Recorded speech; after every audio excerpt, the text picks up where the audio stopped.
Apostate Ashley here, former pastor, now atheist. I am the communications director for a 501c3 nonprofit called the Clergy Project. In a moment, I will share what the Clergy Project is and what we offer, and in return, I would love your help sharing this video. The Clergy Project is exclusive for clergy and ex-clergy who no longer believe in anything of the supernatural. You can apply to be in the Clergy Project on our website, www.clergyproject.org. One of our screeners will do a video call with you or a phone call with you to ask you a few important questions about your time in ministry and why you no longer believe. Once approved, you will have access to our discreet online forum, as well as our hidden Facebook group. A lot of our members are anonymous and like to keep it that way, using a pseudonym because they are not ready to come out in the open yet about being an atheist. Being a member of the Clergy Project, you have to understand the anonymity of a lot of the members. We offer subsidized therapy sessions with the Secular Therapy Project, as well as career training.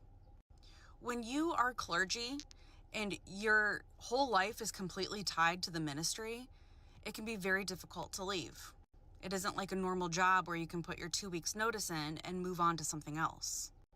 Your church community, your local community, your finances, your family, your marriage, your children are all usually tied in to your ministry.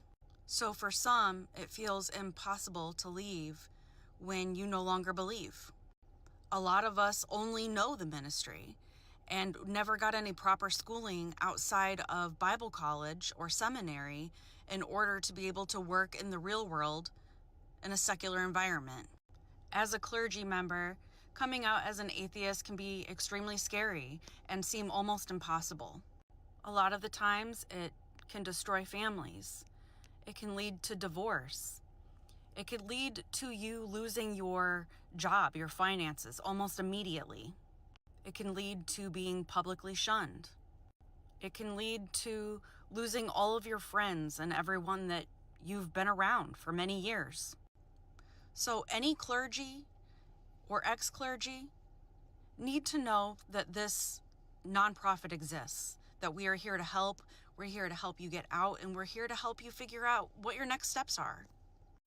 Personally, being in the Clergy Project has been one of the best things I've ever done for myself.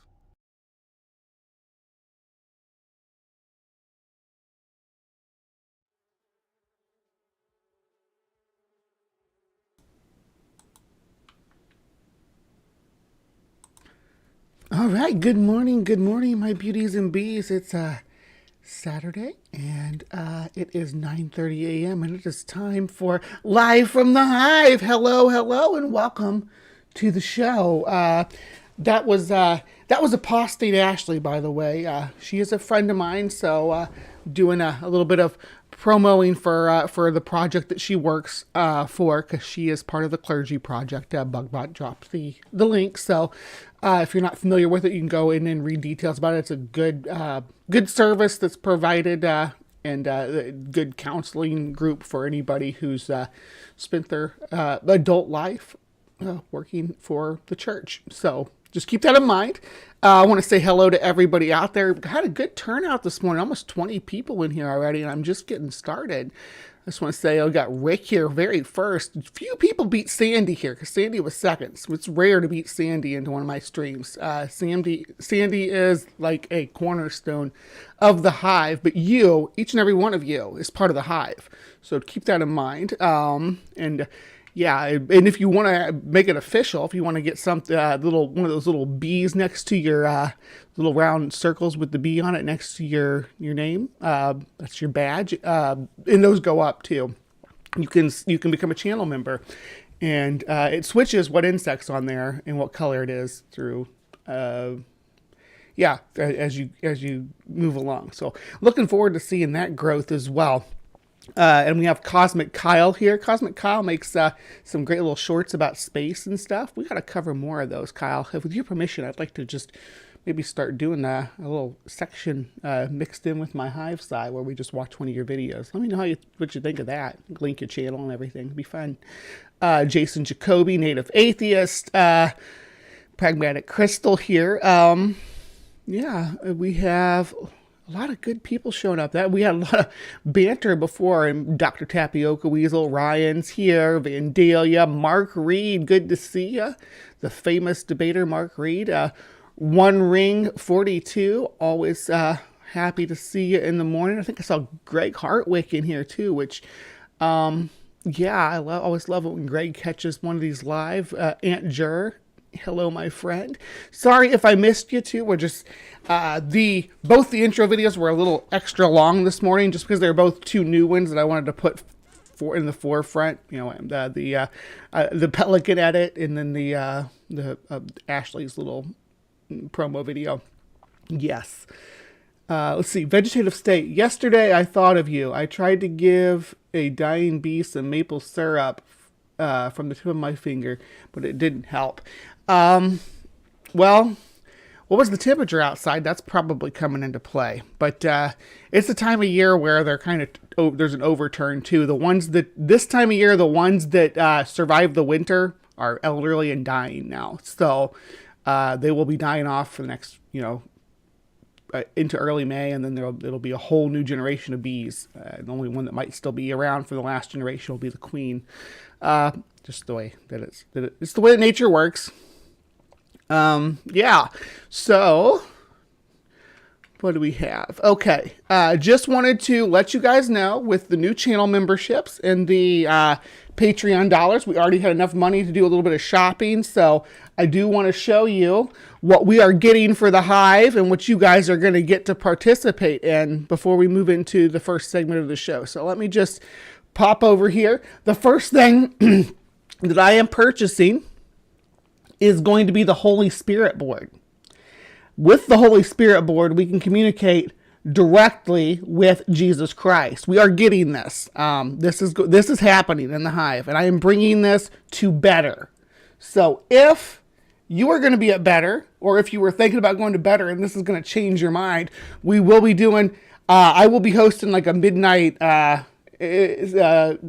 conference thing somewhere. I haven't set it up yet, but somewhere at some point in time, we are doing the Jesus communication with the Spirit board. And if you can make it to Indiana this summer to participate, yeah, if you are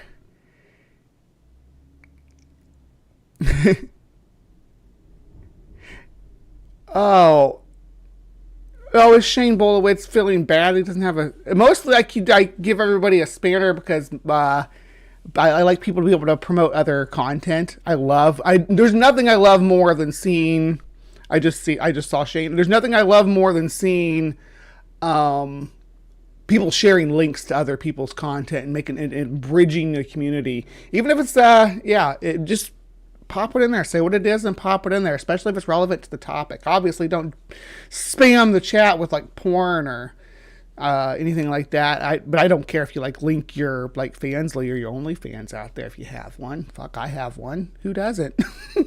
We're grown ass adults. Anyway, there is, but this isn't all. This isn't all that we're getting. But we will be getting this. I love the crucifix. I can only hope that this is just like cheap plastic. I'm thinking for the price it might be. But yeah, let's look at it here. This is the board itself. You got Jesus like right in the background. Got some angels. They're faceless angels. That's not creepy. We got yes and no.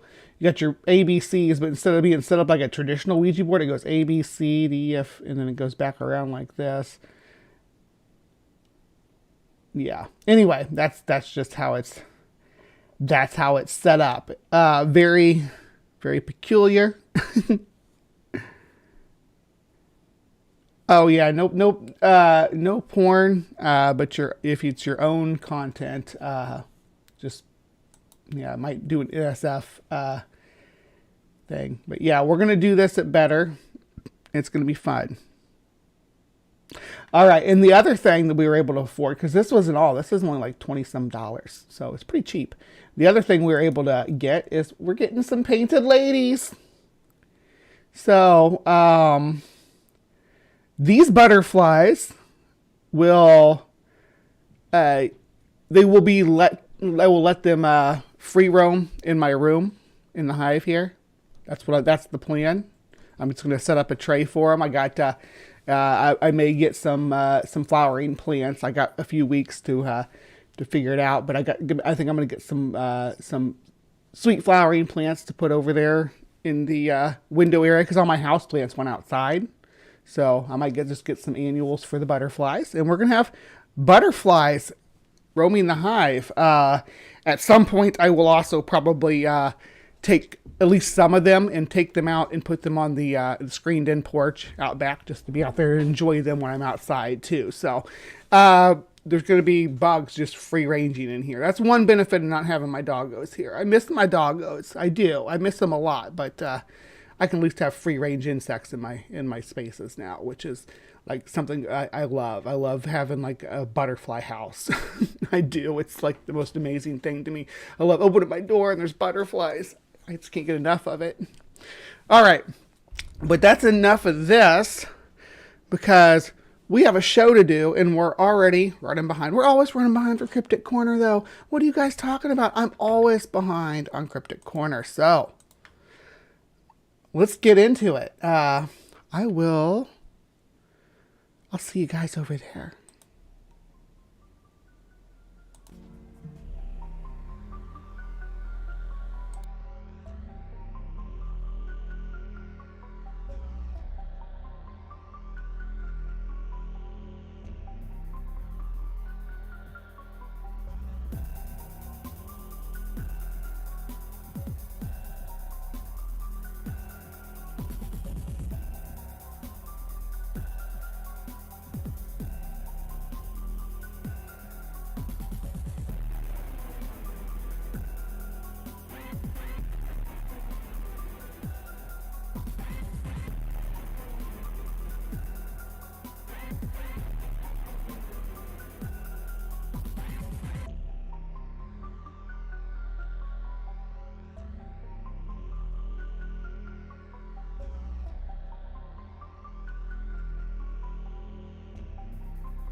All right. Welcome to Cryptic Corner. It's time to delve into the unknown. Thank you, everybody, for joining me this evening, and everybody else who's joining me live, because this is recorded live from the Hive on Saturday morning. So you will be enjoying this with me and my live audience. So let's get started here. So there's there's sort of a trend that I do. I'll get like there'll be every few weeks on Cryptic Corner, I'll get a wild hair and want to do a cryptic of just like a known animal that just has cryptic versions of it. Like you all saw a couple of weeks ago, I did the big cats with the South American big cats, where I talked about the jaguar, the legendary jaguars with the stripes and the different species of big cats from South America. We've done the hyenas from North America, just like known animals either out of place or with some bizarre feature, especially giants. And we've done giant spiders a couple of times on this show. Giant snakes was an episode that we did where there's only an episode of Cryptic Corner where I had a guest host, and that was Dragons in Genesis. Popped in and had his snakes, Jason from Dragons in Genesis. If I still have that in the commands or not, I wish I did. If I don't, but it used to be ! Dragons, but I don't think when I updated the system that he made it through the filter.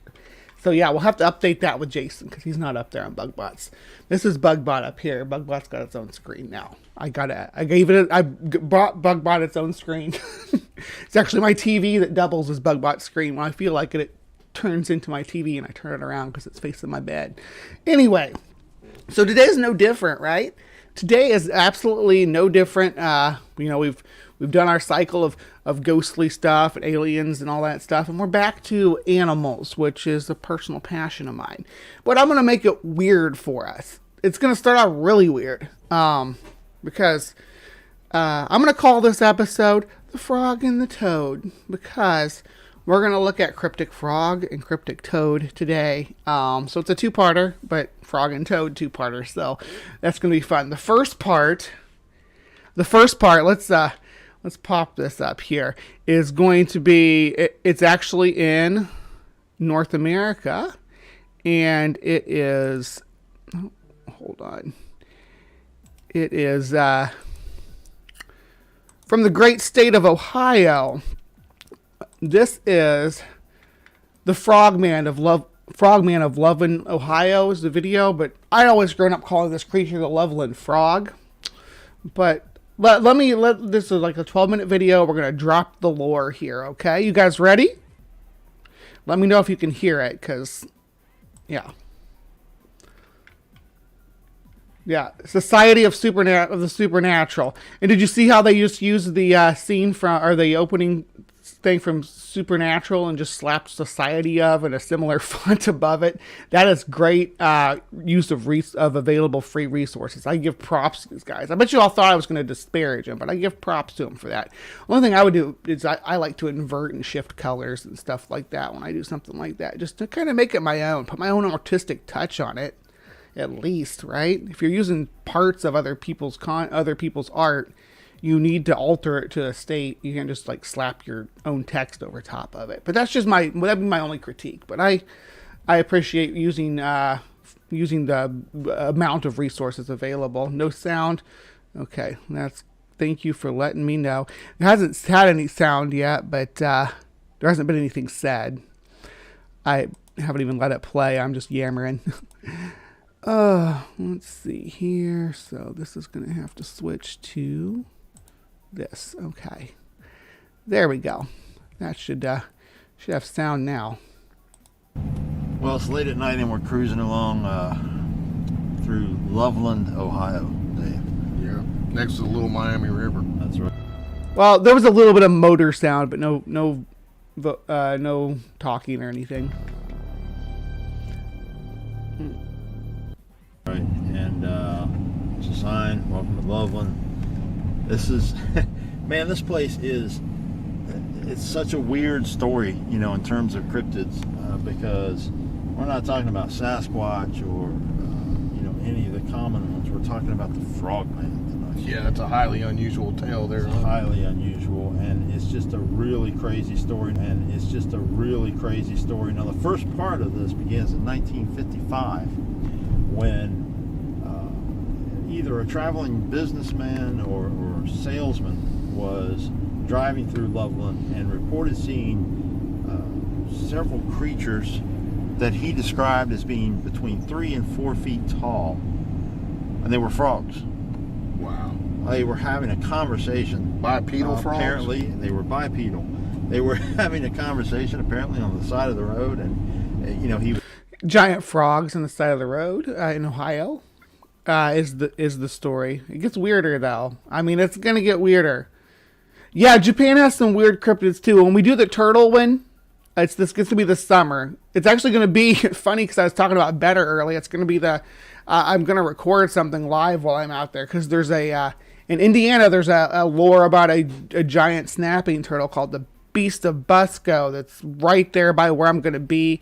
So I'm going to swing by there if I can and get some footage and see if I can't get out by the lake and just do some poking around. Should be fun. But yeah, there is a turtle episode. It's going to be like this frog episode, but it's going to be later this summer. Probably be in August. He was so sort of stupefied by what he was seeing that he stopped and he observed them conversing with each other.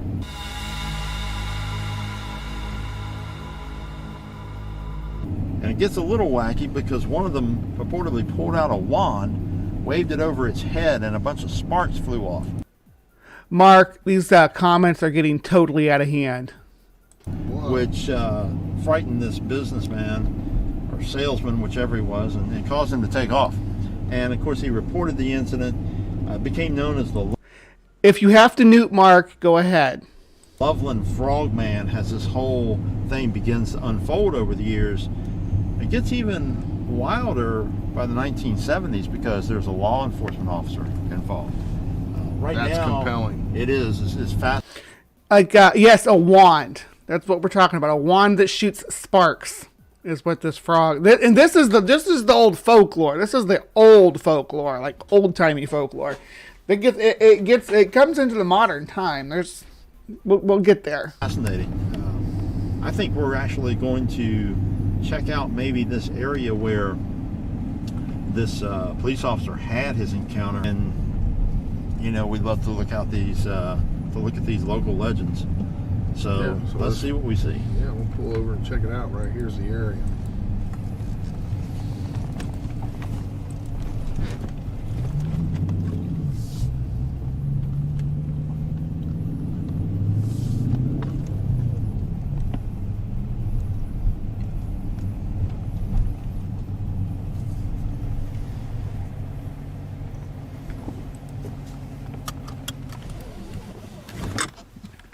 All right, they're going to get out and tell the story now.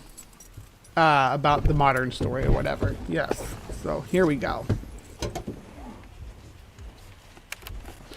There is actually a newer game based on this, like a survival horror game that's based on the Loveland Frog. There's like some kind of cult and stuff about it in the game and universe. So yeah. I haven't looked at too much of the gameplay. I just saw some 15-second clips and stuff of it just to see what it was. I might have to look into it a little bit more. All right, gentlemen, you all ready? Yep.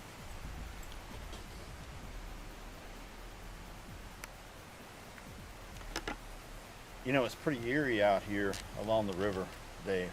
And I was talking earlier about the first sighting of these frog people. Yep. That was recorded in 1955, purportedly the first sighting.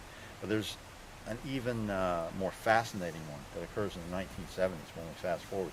So March of 1970. Now, if you ask me, and we'll look into it in just a second, just kind of look at the lore a little bit deeper, but I kind of feel like the 1950s sighting was tacked on after the 1970s sighting. I question whether or not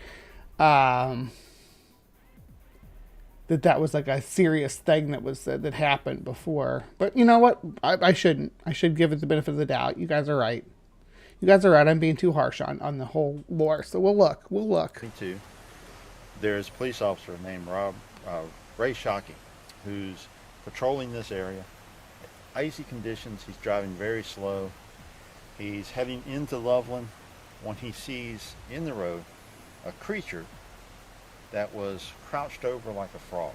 Now, he said that this creature was between 3 and 4 feet in height, between 50 and 75 pounds. He knows the height because this thing stood up and stared at him on its hind legs. Wow. Once it looked at him, it headed this way, climbed over this guardrail down to the river. Now, it gets even crazier because Shockey's fellow officers came out to investigate, and they found scratches and abrasions on the guardrail where Shockey reported that this thing had indeed gone over down into the water. Now, unfortunately, we don't have any. I don't know how the guardrails look in Ohio, but the rails in most, because I've never been to Ohio, but the guardrails in every state that I've ever been to are scratched up from end to end within the first few months that they're in place, right? You can see a brand new shiny one get put in, and then within a few months they're all scratched up. So I don't know, maybe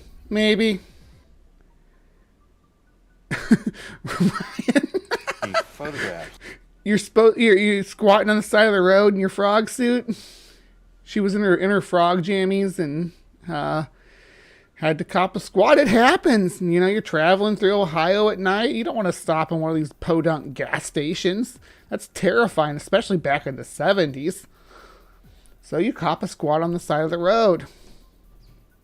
That have been discovered to support this. I don't even know if they were taken at the time. We're talking about early 1970s, so different matter. But what gets me, Dave, this guy had nothing to lose, nothing to gain. He had everything to lose, Everything actually, to lose. because he joined the force in 1971. He ended up serving 40 years, so he's a veteran police officer. But 1972, this guy's a rookie. I mean, what do you think about that, man? This guy's a year on the force, and he's reporting seeing a frogman? Yeah, absolutely. I mean, you know, police officers are held to a higher standard than normal people. Right. And their testimony... Are they, though? It seems like they're believed more than regular people, even though, you know, historically it's shown that they're just as willing to fabricate things as anybody else, that there's no, you know, being on the police force doesn't give you any special observational skills or anything. It doesn't give you any, other than maybe years of experience in dealing with situations, but then you have to take into consideration that they just said this guy was new on the force, so he didn't have that years of experience. So, I mean, this is a different one than the ones with the wand, though. This guy doesn't have a wand. This frogman doesn't have a wand. You know, in court is counted very highly, and when you're a law officer, you know, your reporting is very important. And this guy being a rookie In a small community. in a small community that is probably highly religious in those days, Right, sure. you know, for him to come out and actually tell his account of what he saw, number one, he's going to be ridiculed by his fellow officers. Number two, the local community is like going to be like, can he be trusted? You know, Right. what is this guy doing to be seeing stuff like this? So in doing so, he must have been very conflicted from my point of view, you know, because Right. he's like in a conundrum, you know, what do I do? I saw this thing. I know it was real. I mean, does he know it was real, though? We're going to look... Again, there's more to this story than what gets laid out here. Felt compelled enough to report it. And it's like, as you said, his fellow officers came out, investigated, and sure enough, found some evidence of his story. So to me, that's very... you know, Now, we don't know, obviously, what kind of ridicule he suffered, you know, initially when these reports were made. The whole legend grew from that point even more about the Loveland Frog, or the Loveland Frogman, as it came to be called. And there were some additional reports, and there was a report a little bit later from another police officer who later recanted on his story and said, well, it was in... Tsunami, I didn't know you were on Discord. Send me a friend request, or join the Hive. Someone dropped the Hive Discord link. So if anybody else is on Discord too, please join the Hive so I can engage with you guys in like real time. An escaped iguana that stood up and ran. See, and to me, that doesn't make sense, okay? It doesn't. I would say he probably faced a lot of ridicule from the community and Right. his superiors, and they told him, no, you didn't see that, you saw an iguana. That's Right. the story. It's amazing that Shockey held fast to that account. It is. And, you know, it kind of shows that maybe... You'll see the description. He's pretty clear about what he saw. It's just been sensational. Some other people, you know, buckled under that kind of pressure, but It's a lot this of pressure gentleman for an officer. did not. And you got to give him respect for that, at least. Yeah. And Yes, criterion of embarrassment outside of New Testament apologetics. Isn't that it works on multiple levels?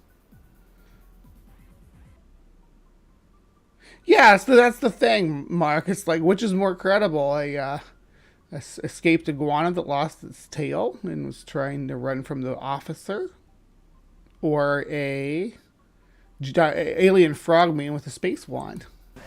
you know, the bottom line is... Or alternatively, interdimensional wizard frog race, whatever you want to call it, or Ryan with her butt cheeks wand, whichever one of those. given us an incredibly wild local legend. You know, I'll tell you another take on that before you continue. Imagine a community, and they've heard these stories over the years. The superior or the chief of police may have said, you need to quell that, keep a state of panic from happening in the community. That's another scenario that they may have come up with. You didn't see that, you saw an escaped iguana, no big deal. And and you can see that point of view, because things like that can cause a really state of panic in an area. You know, that there's stories of frog creatures running around, so there's always cover-ups in some sort when these things occur. You know, it's an incredible story. It's really wild to a degree. It's amazing because it's given us this incredible. We need a song about this cryptid. There's songs about cryptids. There's songs about. I know there's a song about the folk monster. There's a song about the Missouri monster. The Jersey Devil has the song. Bigfoot has dozens of songs. We need a Frogman song, okay? We need a Loveland Frogman song. So, all my musicians out there, just let's start working on some lyrics as you listen to the lore and kind of mold it into a masterpiece. Maybe we could even do the Frogman the musical. I don't know. Local legend that has grown over time. A lot of people get into cryptozoology. When they go beyond the common, Sasquatch and Mothman, they hear about some of these more unusual cryptids like the Frogman. And on the one hand, it's really kind of out there because it's so unusual and so unique. But hey, it's all part of the mysteries of the world. This is the kind of stuff we explore. Absolutely. And we just don't know. I mean, back then, we're talking almost 50 years ago. Absolutely. Rural area. And stuff like this was not talked about. You would be shunned in certain aspects of society for even mentioning anything of the sort. Absolutely. You and I have been doing this a long time, and we can go back to our early days of investigating things. And I know you've experienced the same type of things. You just didn't talk about the unknown, very much. It was taboo, if you will. So here's some Bumblebee lore. I used to be a late night caretaker at a nursing home, and the cops would come in from two different counties, and the city cops would come in from time to time in the night just to check on things or to follow up on a report because we had so much land, right? And then the neighbors were always reporting people up to nonsense, usually kids, but the cops would come in there and they would share their experiences, and they had ghost stories and monster stories and all that kind of stuff too. They had mostly like normal like crime stories and stuff that they would tell us, but they had some folklore that they shared, not necessarily stuff that they experienced, but stuff that officers before them had claimed to experience in the area and stuff like that. So there is some, this isn't, they're making it out like there's a big, like, oh, you can't talk about this in law enforcement, but freaking they came into the nursing home at night and drank our coffee and told us all kinds of stories all the time. At least we'd have the cops in there hanging out just at least 2 or 3 times a week. I think they had there was a certain amount of ground searches that they had to do and stuff like that. I don't know. They were always in there. So yeah, that happens. Not a big deal, and they like to talk about it. They think it's fun to, especially when they're. It wasn't. I mean, they were trying to get those girl nurses all worked up, so they'd get them. Yeah, they'd get them all scared of their ghost stories and stuff. They, essentially the cops were. I was just there. They didn't flirt with me, but it's probably because I had a beard at the time. that might have maybe off the menu, or maybe not. I don't know.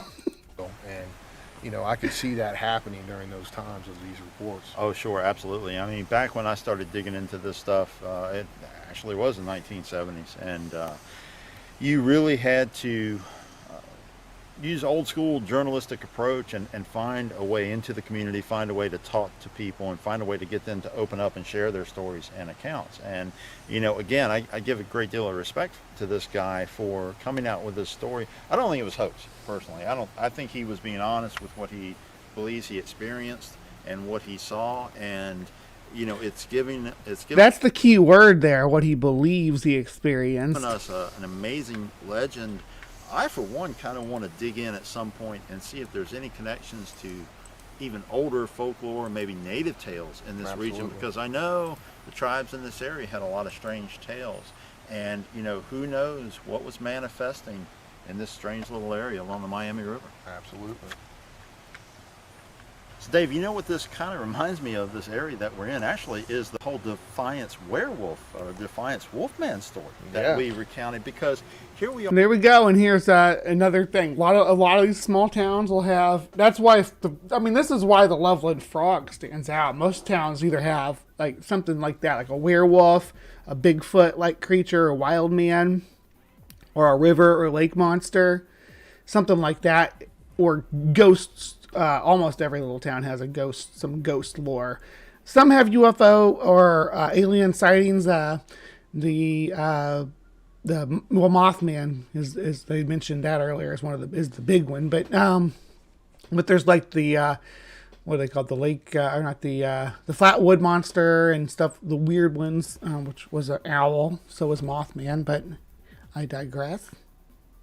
We're right in a quiet little community, Ohio again, coincidentally, and you know, even though there are houses a little way down there and a little way down there, this spot is kind of quiet. It's a little bit creepy. We've got a tributary from the water running off here, and you know, just like with the Defiance werewolf, people are talking about a creature in the midst of. They say it's creepy, but it sounds serene to me.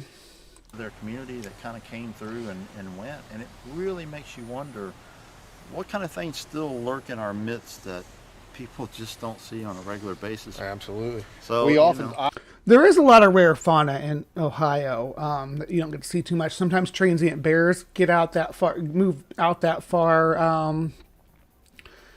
Sometimes wolves and things like that. I think there's been some mountain lions that have reached Ohio in recent years. So yeah, there are a lot of things like that that are creeping about. You often hear me talk about this as far as being law enforcement, military.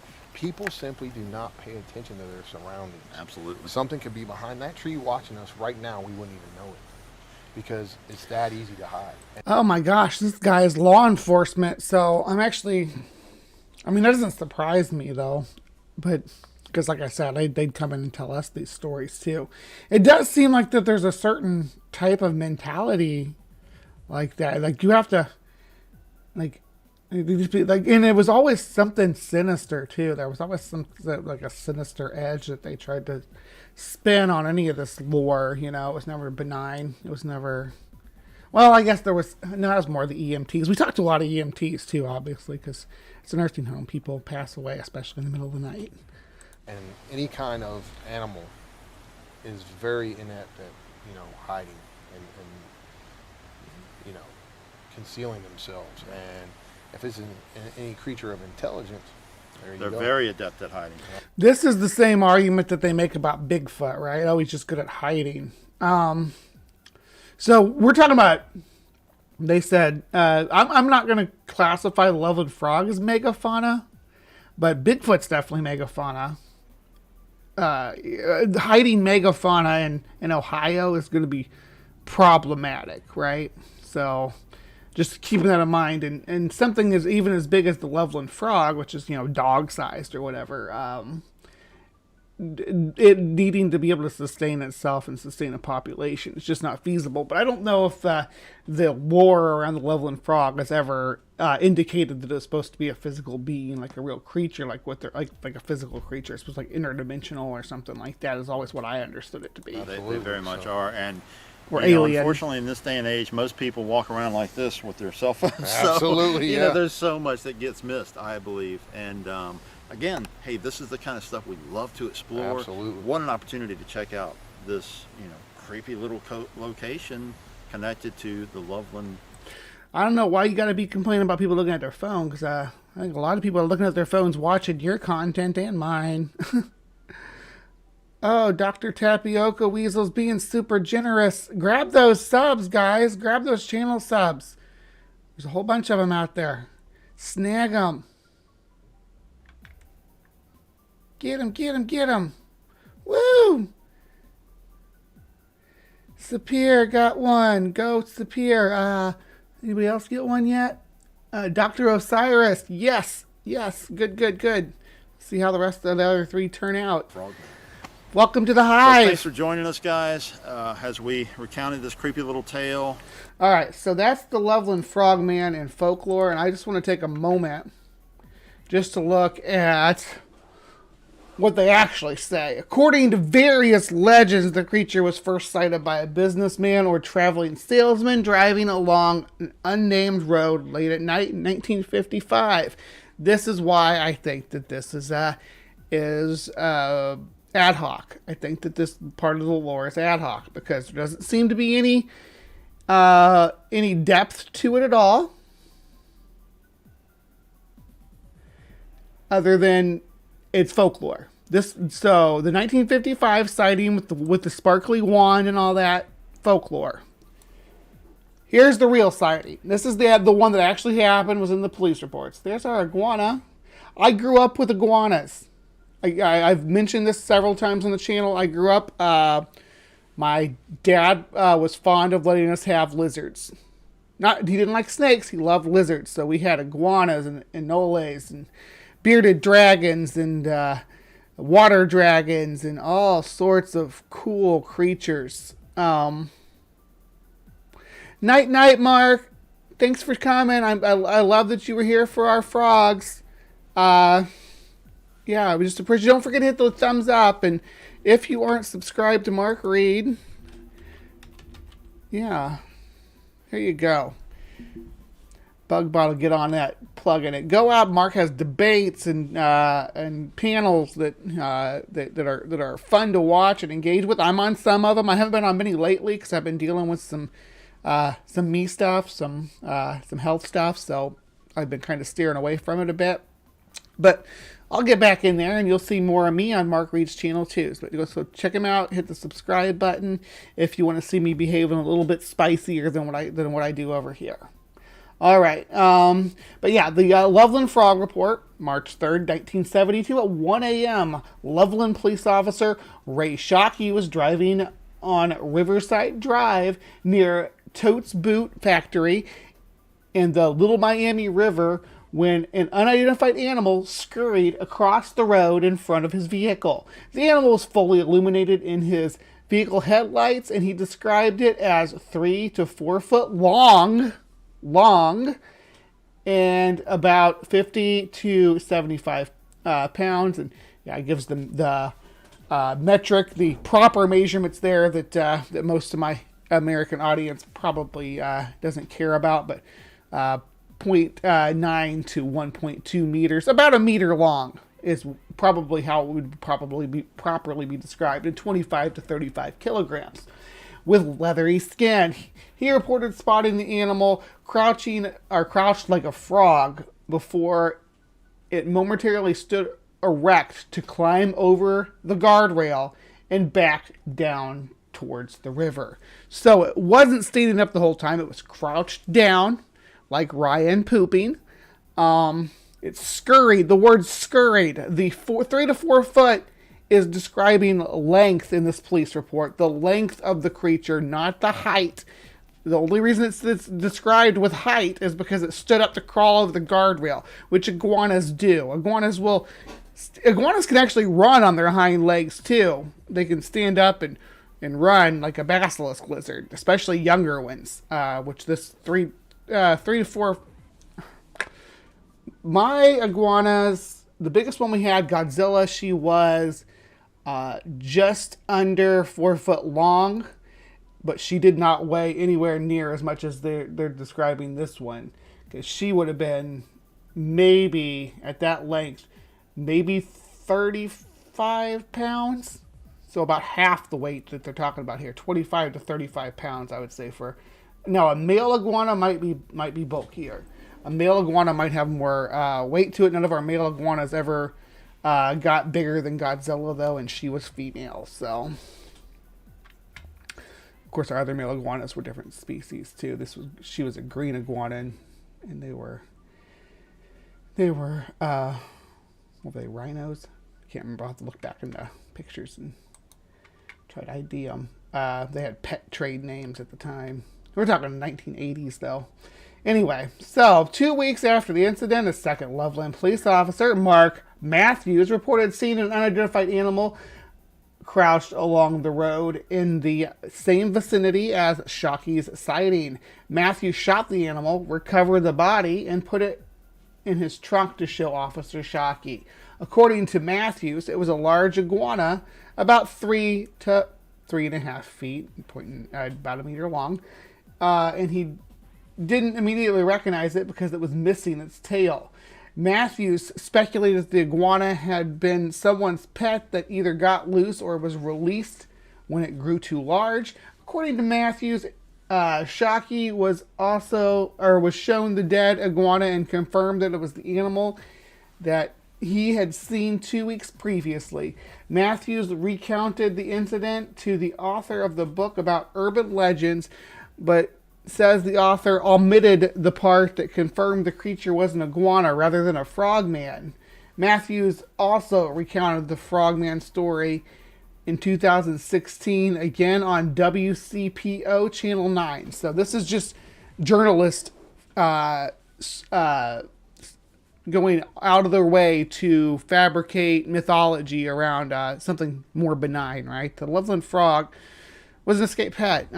It was shot and the body recovered. It's not speculated what this organism was.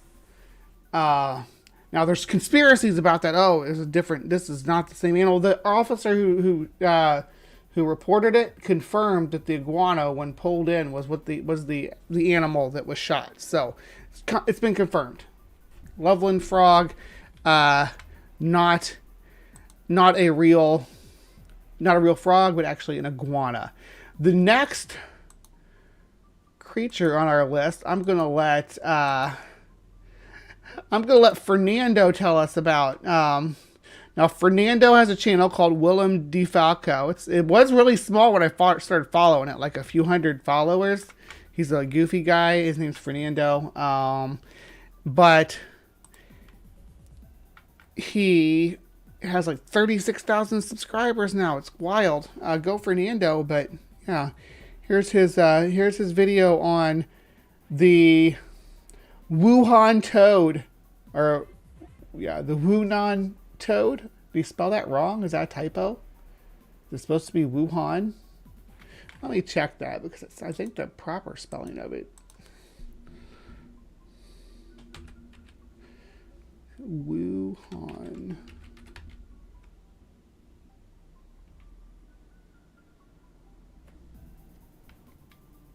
Oh, it's Wunan, so it's different than Wuhan, different region. So this is not the COVID toad or whatever. All right, here we go. Hello everybody, this is Fernando for the latest Cryptids and Monsters video. Alright, another entry here based on one of your suggestions, at least in some ways a little bit loosely, because I was looking up information about a suggestion on a toad, and while I didn't quite find that information up front, it did lead me to this other cryptid that involves a very menacing toad, or set of toads, of some sort. So when I was looking at this information, I found it to be so fascinating that I definitely wanted to share with everybody here, and it has to do with this. You're looking at a drawing or a picture of it here, and it's known as the Wunan toads. I hope I'm saying that correctly, but yes, they are a gigantic set of toads that apparently live in a portion somewhere in China. So lots of good information to share, including some actual sightings of these toads, some documented sightings. So here's all the information tied to this. So what are these Wunan toads? Well, they basically are toads that are larger than life, so much so that they practically dwarf even humans themselves. Much like in my last video, where I was talking about the mosquitoes, the giant mosquitoes that are basically just a larger set of mosquitoes than their smaller cousins. Same concept here. As far as how they look like, all they are just toads like you and I would normally see anywhere in this Well, they're described as albino, though. I don't know if he gets to that part or not, but yeah. world, but multiplied in size by a much, much larger item. And then also, they seem to have a very hyperactive appetite of some sort, so much so that they are known to actively hunt the areas that are around their lakes or their location, and then even then pursue humans too. So unfortunately, those people. And you all know, I mean, the Hive knows that I am obsessed with like toads and frogs and stuff. How many videos and things about frogs and toads do I have? I have a whole intermission that's just about Buphos marinias and its bufotoxin. So yeah, I like toads and I know a lot about them. I just like learning about them. Amphibians were almost what I had in my hive instead of insects. I just it was you know, I love tropical frogs and hungry toads and amphibians in general. So it was very close to that being what was behind me while I was doing my show. I didn't want to have to deal with too much. I wanted it to be light enough to move around because you need a lot of water stuff to to do what I had envisioned for my frogs. But I know a bit about them, and the descriptions here about the toad being voracious. Toads are just voracious. There's a channel that I watch that's a feeding channel, and he'll feed different amphibians, and if there's a toad there, none of the frogs or the frogs and the newts and the salamanders and all the other amphibians only get it has to be right in front of them, or the toad will steal it, because toads are hungry animals, and this creature is no different. Very much described like a toad. That live near the habitat of these toads, of these wood-on toads, they are absolutely on the menu list when it comes to the toad's favorite set of foods. Where they're located at, it seems to be a place called the Hubei province of China, which is by a place called the Baofeng Lake. So if you happen to be in that area, then you're somewhat in luck, at least on the cryptid side, because then you'll be closer by to their location. And apparently they've been there for quite some time. Baofeng It seems Lake. like they have become a mythological creature of some sort, a local lore that people know about in those locations. And so much so that they have a great fear of them and also a great respect. Like, they also make sure that they're not doing anything that would, let's say, intimidate these creatures, other than, trying to make sure they can get rid of them in some places. Now, as far as those two sightings, there's two of them, in fact, that have occurred involving multiple people, and both of them with almost disastrous results. The first one happens to be with a set of fishermen. These are the type of people that are there by that lake that run into these toads most common. It makes sense. I mean, when you're dealing with fishermen, their whole lives are essentially out in the sea, capturing those fishes, selling them for their market, or gathering them for their family, who knows. But they seem to have the most common occurrences with these wood-on toads. And then one of them that stands out, you have to go to 1962. Not too far back, but still a couple of decades or so back. And apparently there were so many of these attacks by these wood-on toads because, again, they have... And I've tried to get into this place on the map, the Baofeng Lake. I have not been able to get anywhere near it. This part of China is very remote, so I've not been able to get, but maybe within a mile of this location, and it's in the mountains. So there's no way to get a good look at this body of water. But I got a good idea where the region is, though. So that's a start. Have a ferocious appetite. You can imagine what that leads to, where these creatures, they're not docile. They're not going to be just sitting on a lake, essentially just sunbathing. No, essentially they're going to protect their territory, and then when it comes time to hunt, they're going to actively hunt too. Frogs and toads, by the way, are carnivorous. I mean, if you ever have a chance, look online. People post all extant amphibians are carnivorous. These videos of some sort, these weird ones, where they show these toads essentially eating or being fed. I had an albino toad when I was a kid, too. Keep bringing up all my old pets. I actually caught it in the wild, too. It was a wild-caught albino toad. I don't know if it would have survived in the wild, but I caught it and kept it for a season until it passed away. But it was really cool. Had pink eyes and all that. So they're rare, but they happen. Albinos everywhere.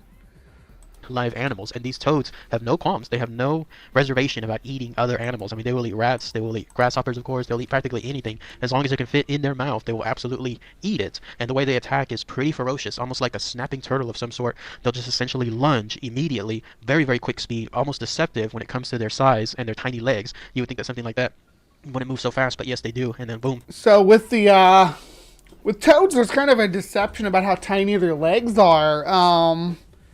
Because when they actually make their leaps, you can see how big and long their legs actually are. They just keep them all bunched up because they're spring-loaded. Now, toads don't always do their rocket shot jump. Most times those like a little shamble along, right? But when they need to, they can book it. Now, the cane toad, which is spreading across Australia, is getting bigger and longer and stronger legs. And we did a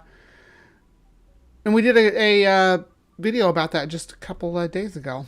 That animal is gone. So apparently that has been happening there in that location for quite some time. A couple of weeks ago, I meant to say. So much so that in 1962, these fishermen decided to do something about it. For the safety of their family, and then for also their ability to gather fish, they decided that they were going to go on the attack. And this involved getting a large group of dynamite, those sticks of dynamite, and then chucking them right into the lake of that Baofeng Lake, supposedly where these toads, again, live in that area. So they did this, but much to their chagrin, if you can believe it, it not only did not prevent these toads from attacking, but it seems to have brought out their quote-unquote leader. It seems like there was even larger toad, more terrifying, more evil.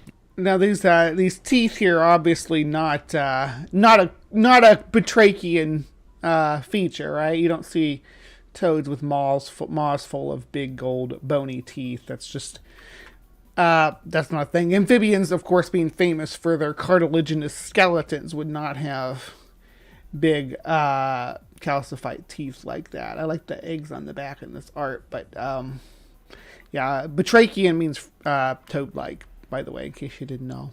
But they don't have the big teeth. That's very untoad-like. At least according to their standards, than the other toads that they've run into before. So if they were dealing with, let's say, some of the menacing toads that they thought were pretty bad before, no, in this case here they are dealing with the mother, I guess. And this one, they even have a name. They gave the name of it as Chan. So this new, I guess, mother toad of some sort, it decided it was having enough of these attacks, and it decided to pursue all these fishermen, not just on the lake, not just to the shoreline, but also 90 feet beyond that period. Imagine a sight like that. You have something like this, larger than a car, using its speed, its ferocity, to come straight at you. And then this girth, I mean, you see this toad is gigantic. Imagine something like that chasing you, and you absolutely understand. I kind of wonder what inspired this art. It's like, hey, what if we were riding motorcycles and just a giant frog crossed the road, guys? What would we do? It's like, oh, I'm going to paint that. It's well done. This isn't actually a toad, though. This is a frog. You can tell because it lacks... See right here?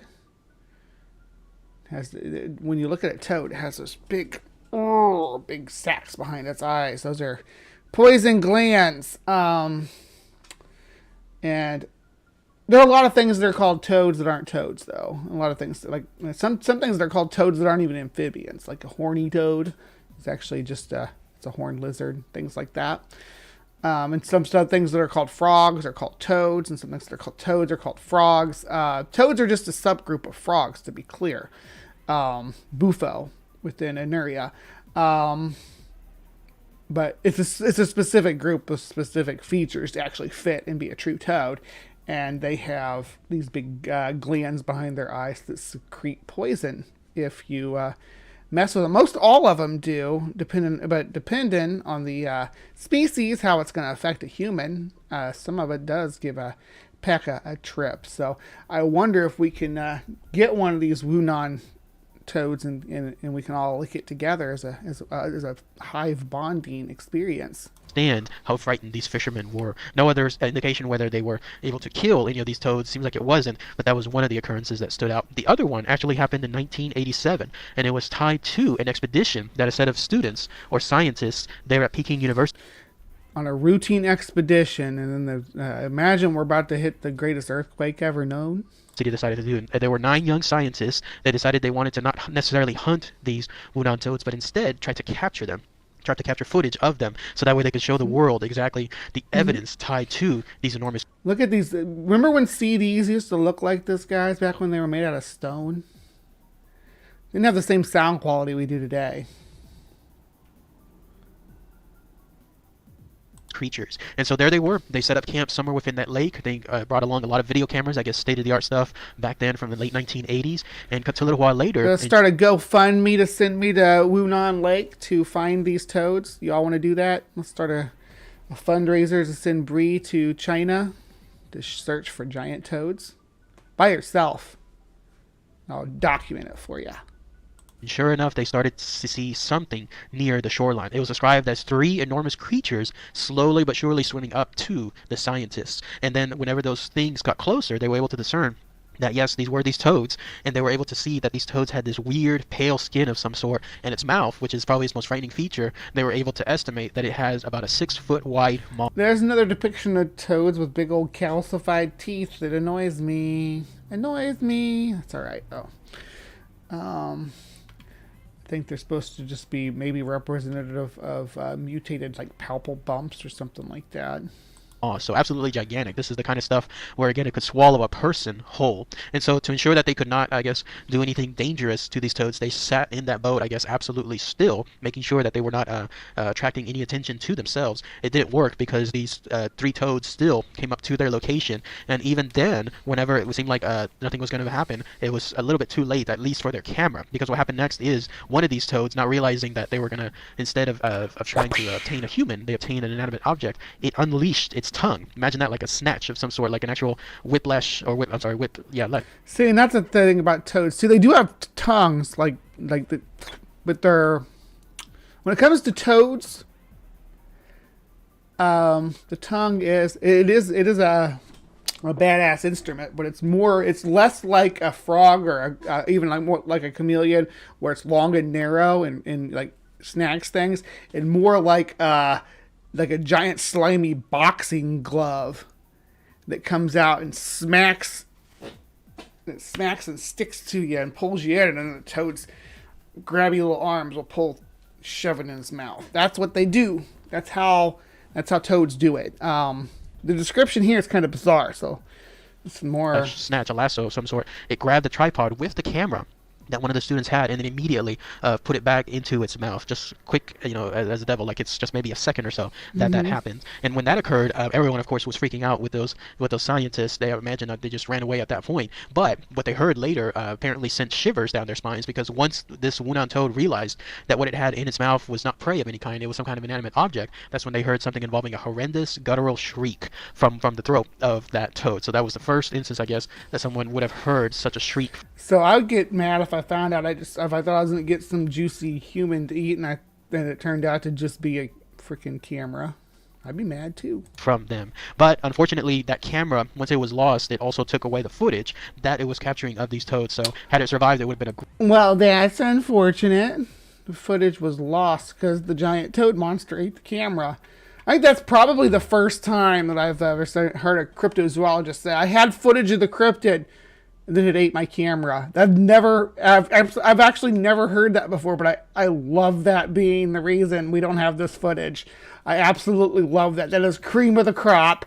I think we're done here. We can just Cryptic Corner's just done. We're no more. It's complete. great instance, something proof, something actual factual stuff that would showcase these toads in all of their glory. But even ever since then, there hasn't been really other sightings with proof that's needed. I mean, apparently there were other circumstances where people ran into these toads, but again, nothing. Spooky, can you try it for me though? I want to let me know, or send me the magic ring if you want. Yeah, the old Budweiser ads. I didn't know if you all heard, but the Budweiser has announced that the Budweiser frogs have been in a happy, loving polycule since like 1997.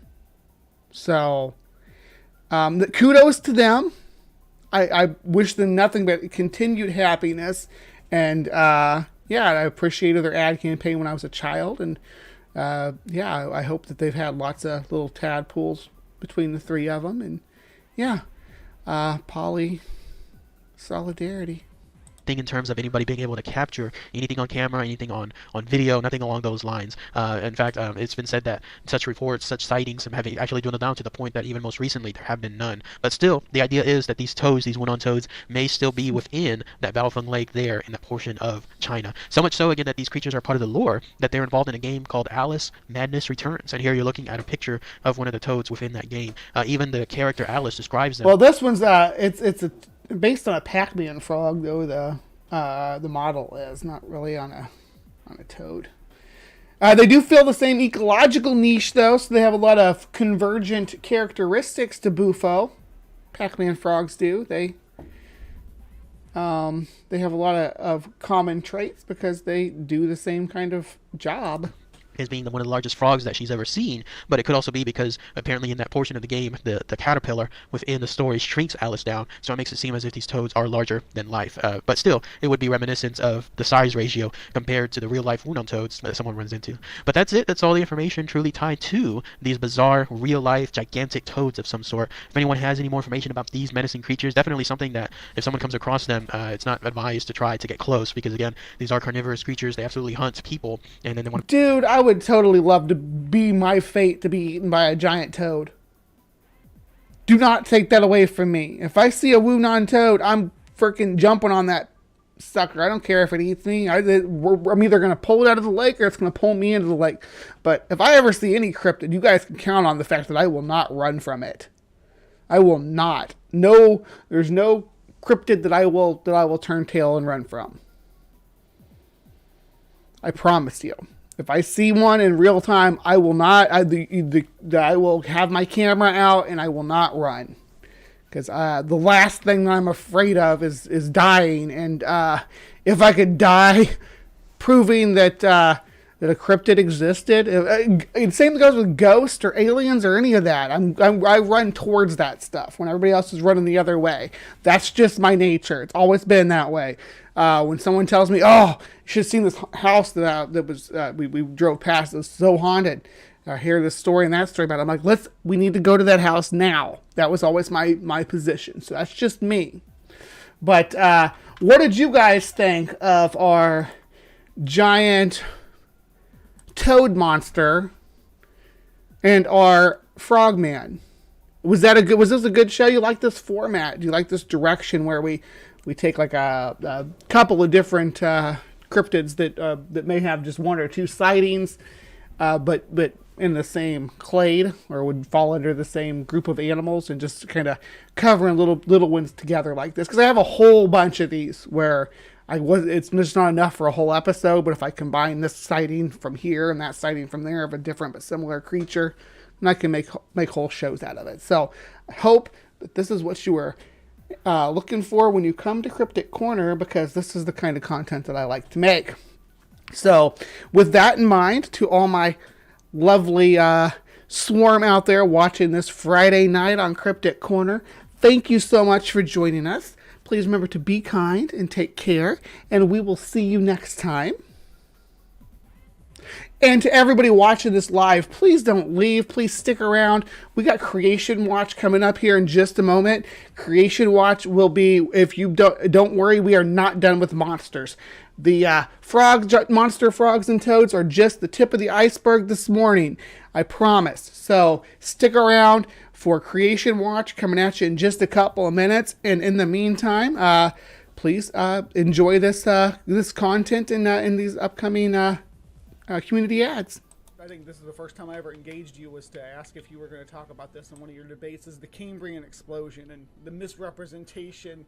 And at this point, for a lot of these guys, it's a deliberate misrepresentation because they've been corrected about the misnomer that is the Cambrian explosion. You want to go ahead and fill us in a little bit about that? Yeah, I did actually have one conversation about the Cambrian explosion with a long story short a number of months back. After I first saw his videos, the team and I who do the videos, after we first ran across him, we did 2 responses to his video. I can't remember the name of it, but anyway, he's basically reprising Darwin's Doubt. Darwin's Doubt, for anyone who doesn't know, is a book written in 2013 by the Discovery Institute fellow Stephen Meyer, who's not a biologist, he's not a paleontologist, he's not a geologist, he's a philosopher of science. Perfectly respectable field, not relevant to the topic. Yeah. And so Meyer writes this tome. I mean, this is like a 500-page book on the Cambrian explosion. That it really proposes 2 theses. The first is that the fossil record shows what looks like an act of divine creation. You have nothing, and then you have the Cambrian organisms. They all just pop out of nowhere. Then his second thesis is that mutations and natural selection can't account for the diversity of life that appears in the Cambrian. Well, they're both just flat wrong. They're both really bad theses, but because for one thing, there were organisms preceding the Cambrian critters. We've known that since I think the 60s. Although it's only been relatively recently that the Ediacarans, which are the organisms preceding the Cambrian, or immediately preceding the Cambrian, have been identified. There are things like Kimberella and Dickinsonia and Hautia, which are animals. And in fact, some of them are bilaterians. And so we have, and actually just earlier this year, I believe, or late last year, was another fossil identified from Australia called Icaria wariutia, which is this little unsegmented, almost worm-like animal, which is a bilaterian. And it matches the features that were predicted based on the tracks Helminthoid dicnites. And so the researchers predicted what this thing should have looked like based on these tracks. And there we have it. Yeah. We have the body fossils now. That's how science should work, exactly. Finding trackways, making predictions based on those, and then following through with that. And the misrepresentation that you see a lot with the Cambrian explosion is that they characterize it as an explosion, and we're talking about a 20 million year period. That's Yep. that's not it's not a quick event, and you're talking about mostly single-celled organisms at the time that reproduce very, very quickly. Yeah, mostly single-cell. I know that there were multicellular organisms as well at the time, but that reproduce quickly. There's plenty of time for diversification and speciation in that window. Yeah, you're right. It is a 25 million year time frame, and it's framed as they came out of nowhere. They just instantly appear in the fossil record. But there's actually there is a lead up to the Cambrian, and the better picture that we constantly get, because researchers are constantly digging up fossils and doing stratigraphic analyses. Well, this is getting better all the time, and so our picture of the Cambrian is increasingly getting better. Well, we're seeing a series of steps leading up to the Cambrian explosion proper. You've got your soft-bodied bilaterians, then you have small, shelly critters, things hyoliths and halkyarids, and a lot of these are stem groups. So they're the sort of the predecessors of the crown groups, and these are appearing in the early Cambrian. And then you have the crown groups appearing in the later Cambrian, and they surpass and take over and replace most of the stem lineages. And that looks pretty evolutionary to me. But, of course, most creationists, most intelligent design people are entirely unfamiliar with paleontology, entirely unfamiliar with paleobiology and geology. And they depend on their audience being unfamiliar with that stuff too. That's really absolutely.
All right, everybody, welcome to Creation Watch. It's time to explore some Abrahamic folklore today, ladies and gentlemen. Last week we kind of branched away from the old Abrahamics, but today we are going to return and dive right back into it because there's plenty to talk about, right? There's plenty of things to cover on this subject, and we're never going to run out of these guys, because we have wonderful organizations like ICR here to provide us with the quintessential and most important dunking material that we could ever ask for. And today is no difference. I promised that we weren't going to move away from dragons if you stuck around for CreationWatch, or move away from monsters if you stuck around for CreationWatch, and I'm keeping my promise, because today's coverage of ICR is going to be, is there any truth to the dragon legends? So here we go, my beauties and bees. Let's dive right into ICR's folklore. Okay, here we go. I'm going to start it over again. Why, I don't know why it's...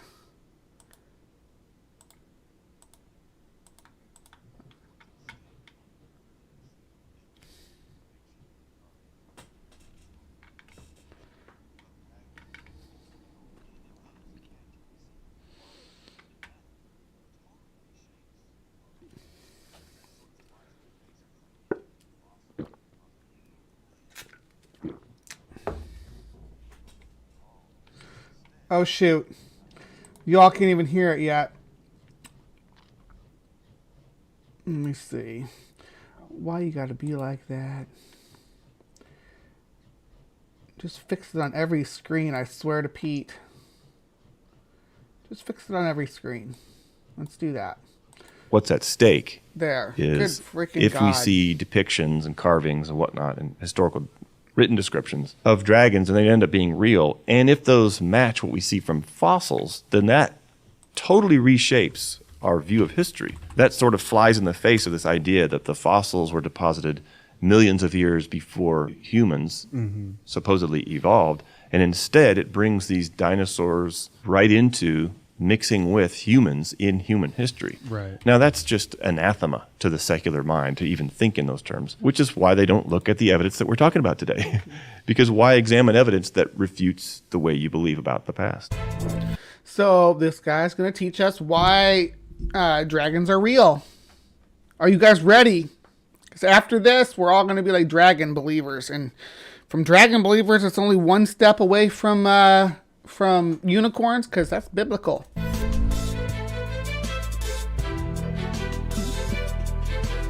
Hello, everyone. Welcome to the Creation Podcast, the show where we discuss science that confirms Scripture. I'm your host, Trey. Science that confirms Scripture, and we're talking about dragons, so keep those things in mind. And today with me, I have Dr. Brian Thomas, ICR research scientist and paleobiochemist. Paleobiochemist. Glad to have you on the show today, Dr. Thomas. Pleasure's mine. All right. So today, normally we talk about science. Today we're actually going to be talking a little bit about history, but it's tangentially related as we discuss dragon. Why is their background music so loud? I feel like I'm supposed to dance to. Oh, I was at a dance party last night, so I got my dancing groove on, and now my shoulder's a little sore, but that's okay. I love dancing. But is it just me, or is this background music like incredibly loud for how high the volume of audio is for their conversation? Legends. Of course, dragon legends are across the world. We hear them from all continents. Let's start. You see, I screened this with just my computer speakers, not my headphones, too. So it might just be me with my headphones. Start with a simple question: are dragons real? Are is a present tense verb. Yes. So, are dragons alive today? Is kind of what I'm hearing in that question, and I don't know of any. But if you were to ask me, were dragons real? Hey, Maya. I might have to say probably Hey, so. Tina. In certain places and at certain times. Okay. Well, today we Loki. have this word dinosaur. And I know that the word dinosaur. You see, dragons are dinosaurs? Is that the direction we're taking things today? That dragons are dinosaurs? Let's find out. Or has not existed forever. Could you tell us where that word came from? Oh, wow. I get to be pop quizzed on this show. Yes. Oh, man. Let's see if he gets it right. 1842 is the invention of the word Okay. dinosaur. Terrible lizard, referring to fossils. Right. And so, but the word dragon, of course, has been in European languages for a lot longer than that. Right. Long before the word dinosaur was invented. So that's why, for example, we see the word dragon in some of the earlier Bible translations, translating the Hebrew Tanim. So dragons are in the Bible. I yield to that. Yes. Your folklore requires dragons to exist as physical animals that interact with humans and interacted with humans up into historical time. So your folklore does require that. However, subfossil evidence of dinosaurs, of non-avian dinosaurs, I should specify, are few and far between. But we're going to see what kind of evidence these guys have to show us, right? They used those earlier translators used the word dragon as though it was a real creature, or a real class of creatures, or a type of maybe reptilian. I don't doubt that they believed it was a real type of creature. I'm sure between lore from the Nile Valley of Nile crocodiles, which are about as close to a dragon as you're gonna get, but also giant varanids. There's Nile monitor lizards, and of course enormous snakes on either side. Because you get into India, there's giant pythons. You get into Africa, there's giant pythons. So every direction there's lore about giant snakes and giant crocodiles, giant lizards, all these, and maybe even traders come through bringing, and have a caged monitor lizard or crocodile that you get to see. And you're like, oh, this is just the baby, right? Just something along those lines. Like, oh, yeah. So the folklore of the Middle East of dragons is definitely built on the notion of giant reptilian creatures from far off lands. But sometimes they'd seen them, sometimes they hadn't. Yeah. Type of creature. Right.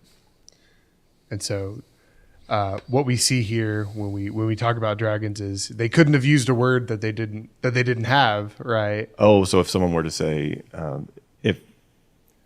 if dinosaurs are in the Bible, then why doesn't the word dinosaur occur in the Bible? Right. The answer would be because there's a long history of translating the word tanim into the word dragon and different words before the word dinosaur was even invented.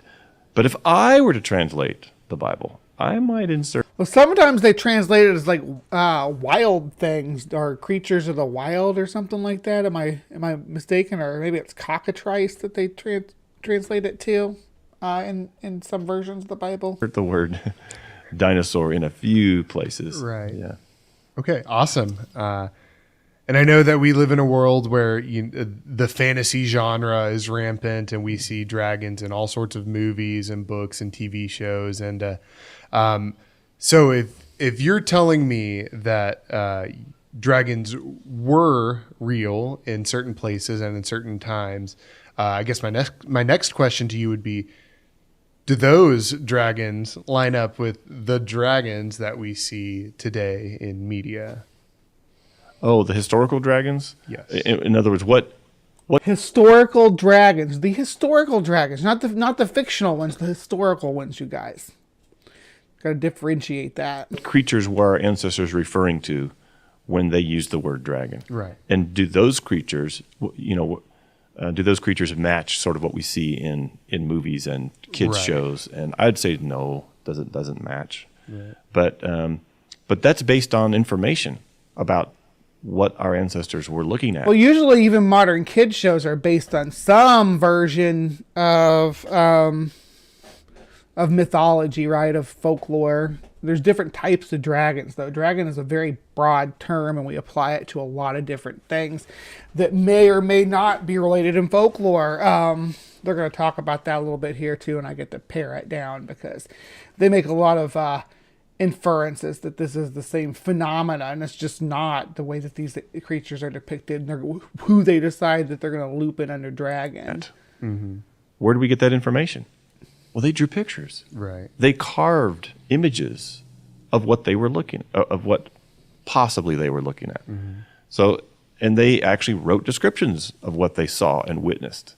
Now, I do not dispute that there were fossil beds that were discovered by prehistoric people, by Bronze Age people, by Middle Age people, by early modern era people that gave fuel to monster lore and to dragon lore. I don't doubt that at all. Dragon teeth are almost universally dinosaur teeth, right?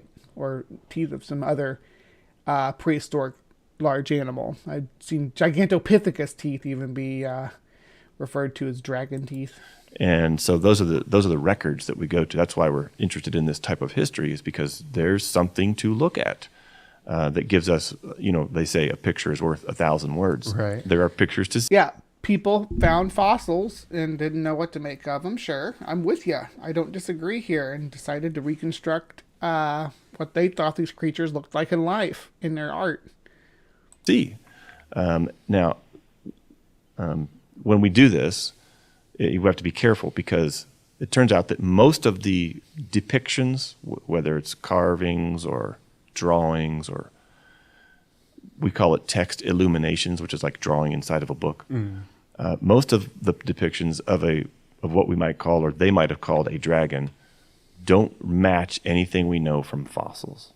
In other words, they don't match any particular dinosaur or any particular other True. extinct reptile. In other words, they're just a generalized, it looks reptilian. Right. And so either we haven't yet discovered the fossil that matches that particular drawing or carving or whatever, or the artist back then was just trying to portray a general, hey, it's a big scary thing, It's a monster. Right? It's a monster. And so there's a real monster. And so anyway, but those are interesting, but the really interesting ones, descriptions, carvings, artwork, the really interesting ones. So now we're going to get into some of the artwork and carvings and stuff. Obviously, old hat. I know I've been over this stuff before, but if they're going to keep bringing it up, I'm going to keep pushing back against the, you feel me, Hive? You feel me on this? So we got to go back through these things again. Have we done a dozen times? I know. And I'm sorry if you're sick of hearing about it. Maybe the people who are new here, though, haven't heard about it before. We're going to look at some carvings. Are those that match specific anatomical features of extinct creatures that we only know from fossils. Okay. Yeah. Yeah. Do you, I assume you do, you are an expert after all. Do you have any examples of any of those things that match what we know today from the fossil record?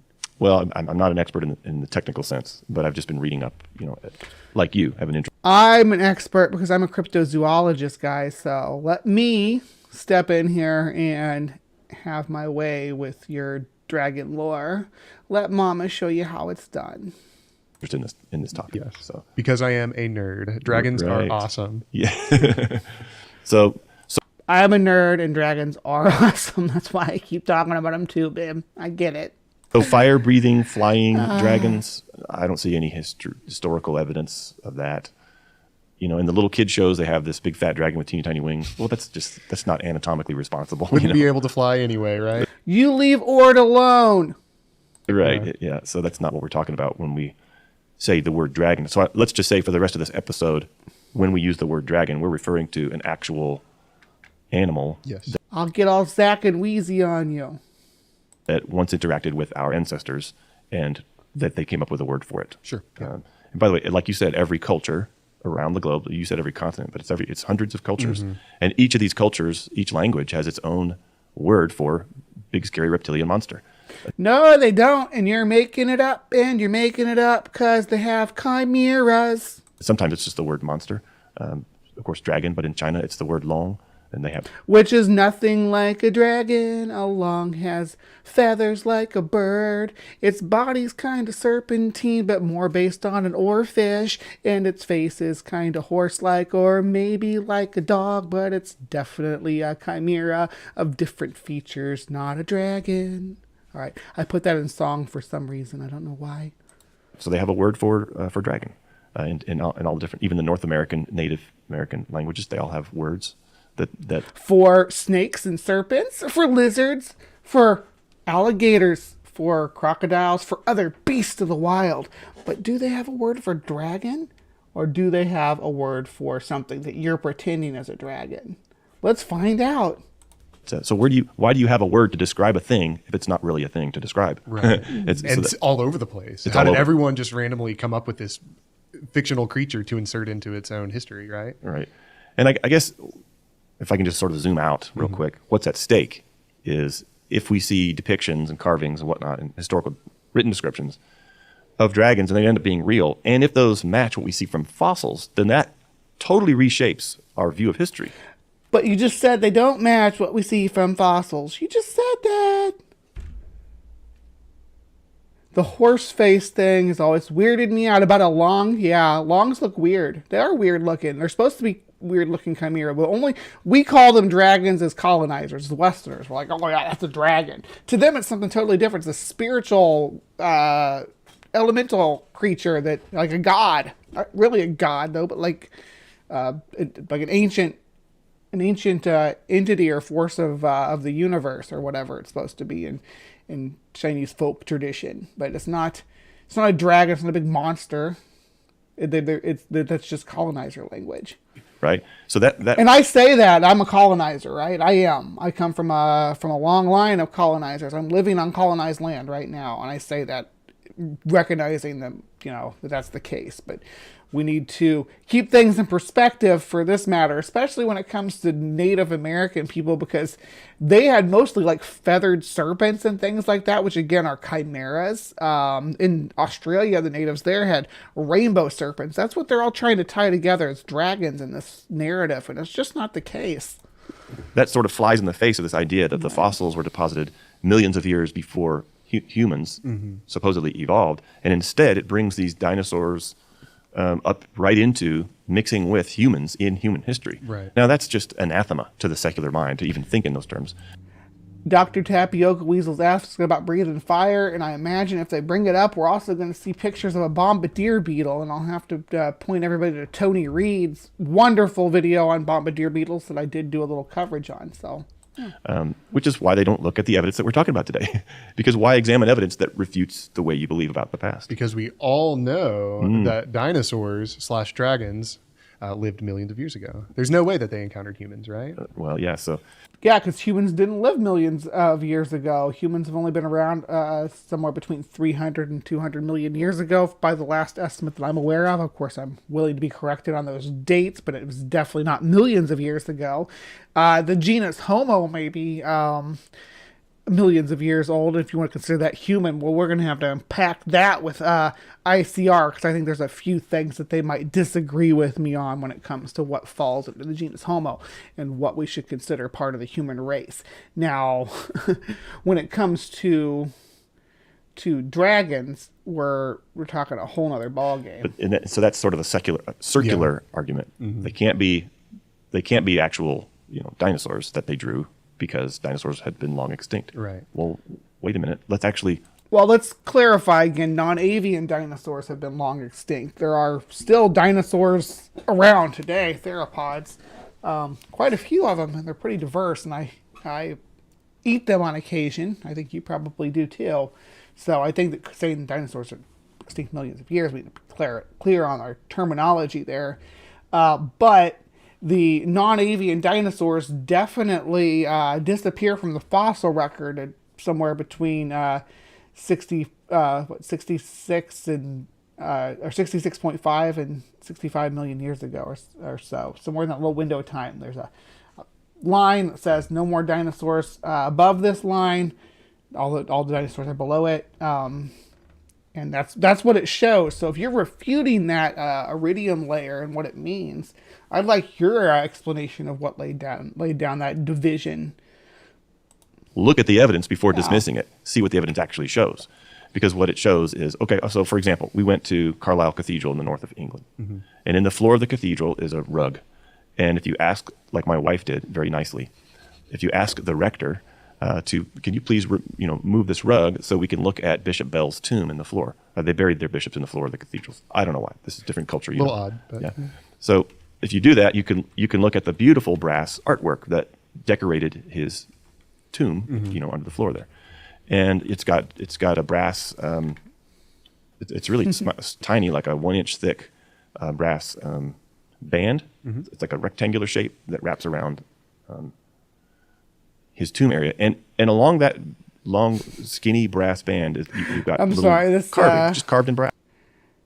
This stuff is funny to me. The carvings, the brass dinosaurs. So is the notion here that there were sauropods roaming Europe in the Middle Ages? That's my question.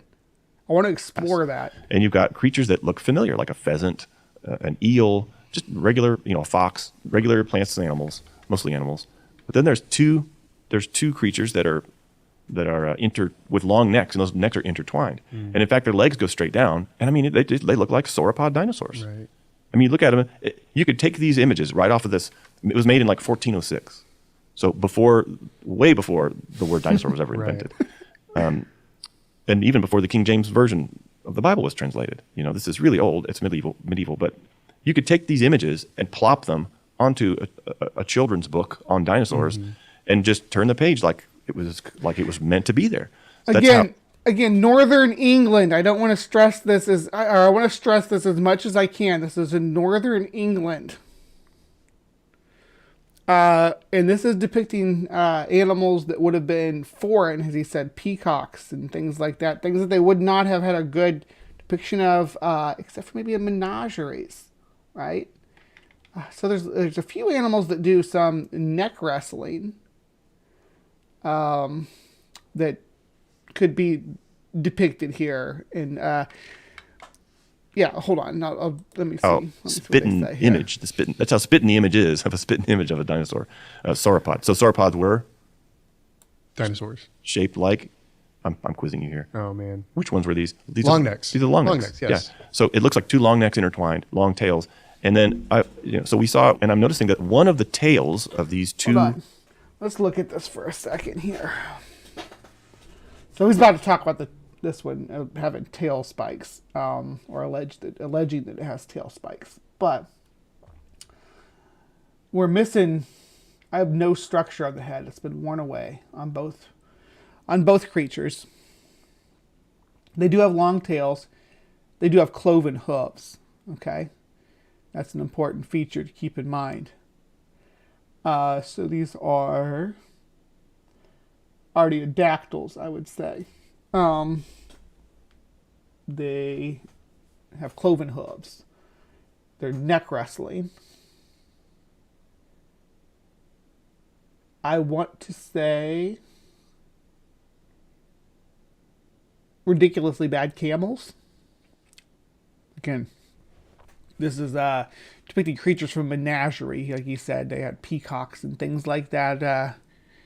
So tropical animals that were generally kept in royalty or in fancy menageries at this time. They were imported from foreign lands, and only the elite got to get in and see them. But the lore about what was in there, or what had been in there, would be passed down through oral tradition.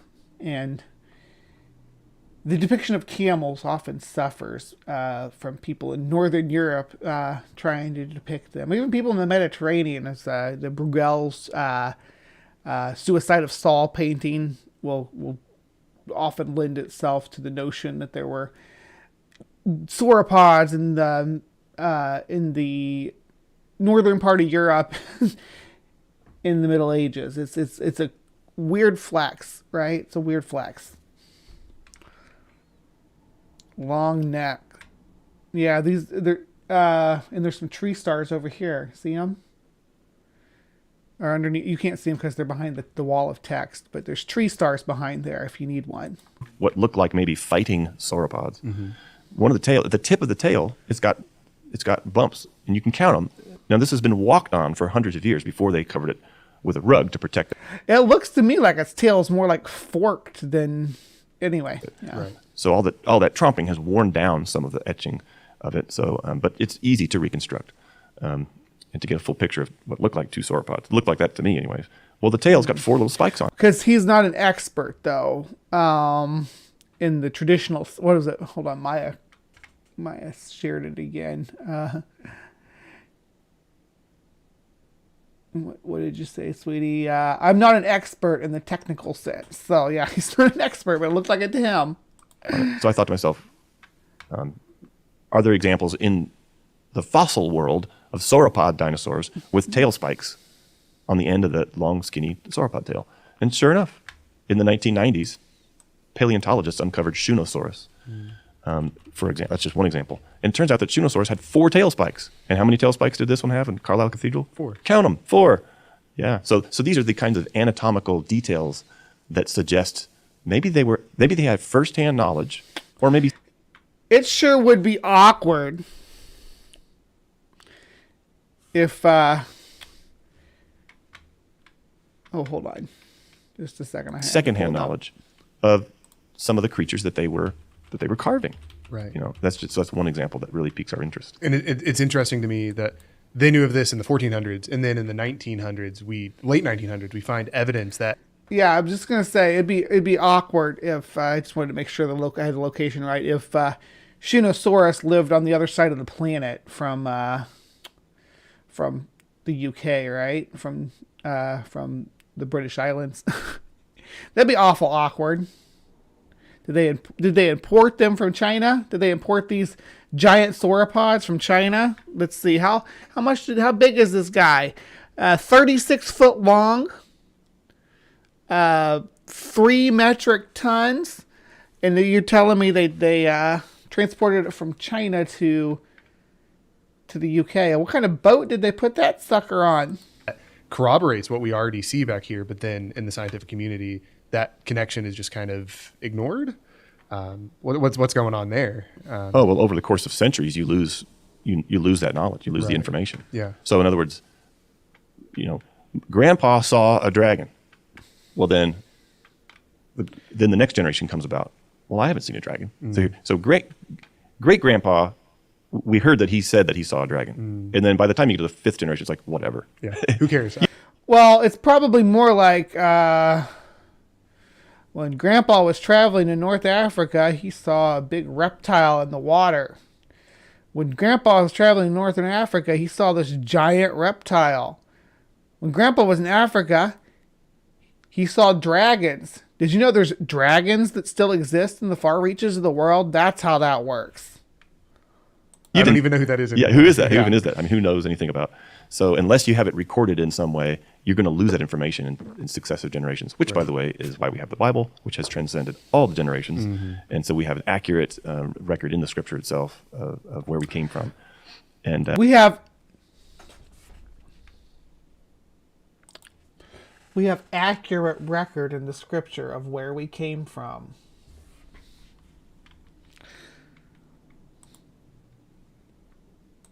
That record says, day 6, God created the great creatures. And later on day 6, God created Adam and Eve. So if that's true, then we'd have the great creatures, including the dinosaurs, created on the same day as Adam and Eve. That means we have dinosaurs and other, what we'd think of from fossils as extinct reptiles or whatever, Right. Alive all on that same day, together in history. No millions of years required. No, none of that in the Bible. And so when we see depictions of with the exact anatomy that we would know from fossils, then we're thinking to ourselves, okay, you know what? This kind of does fit what the Bible's been teaching all along. Right. God did create these creatures. So, dragons to Europeans was an Oriental concept, though, right? It was the far off places, the unfilled in places on the map. That's where dragons were.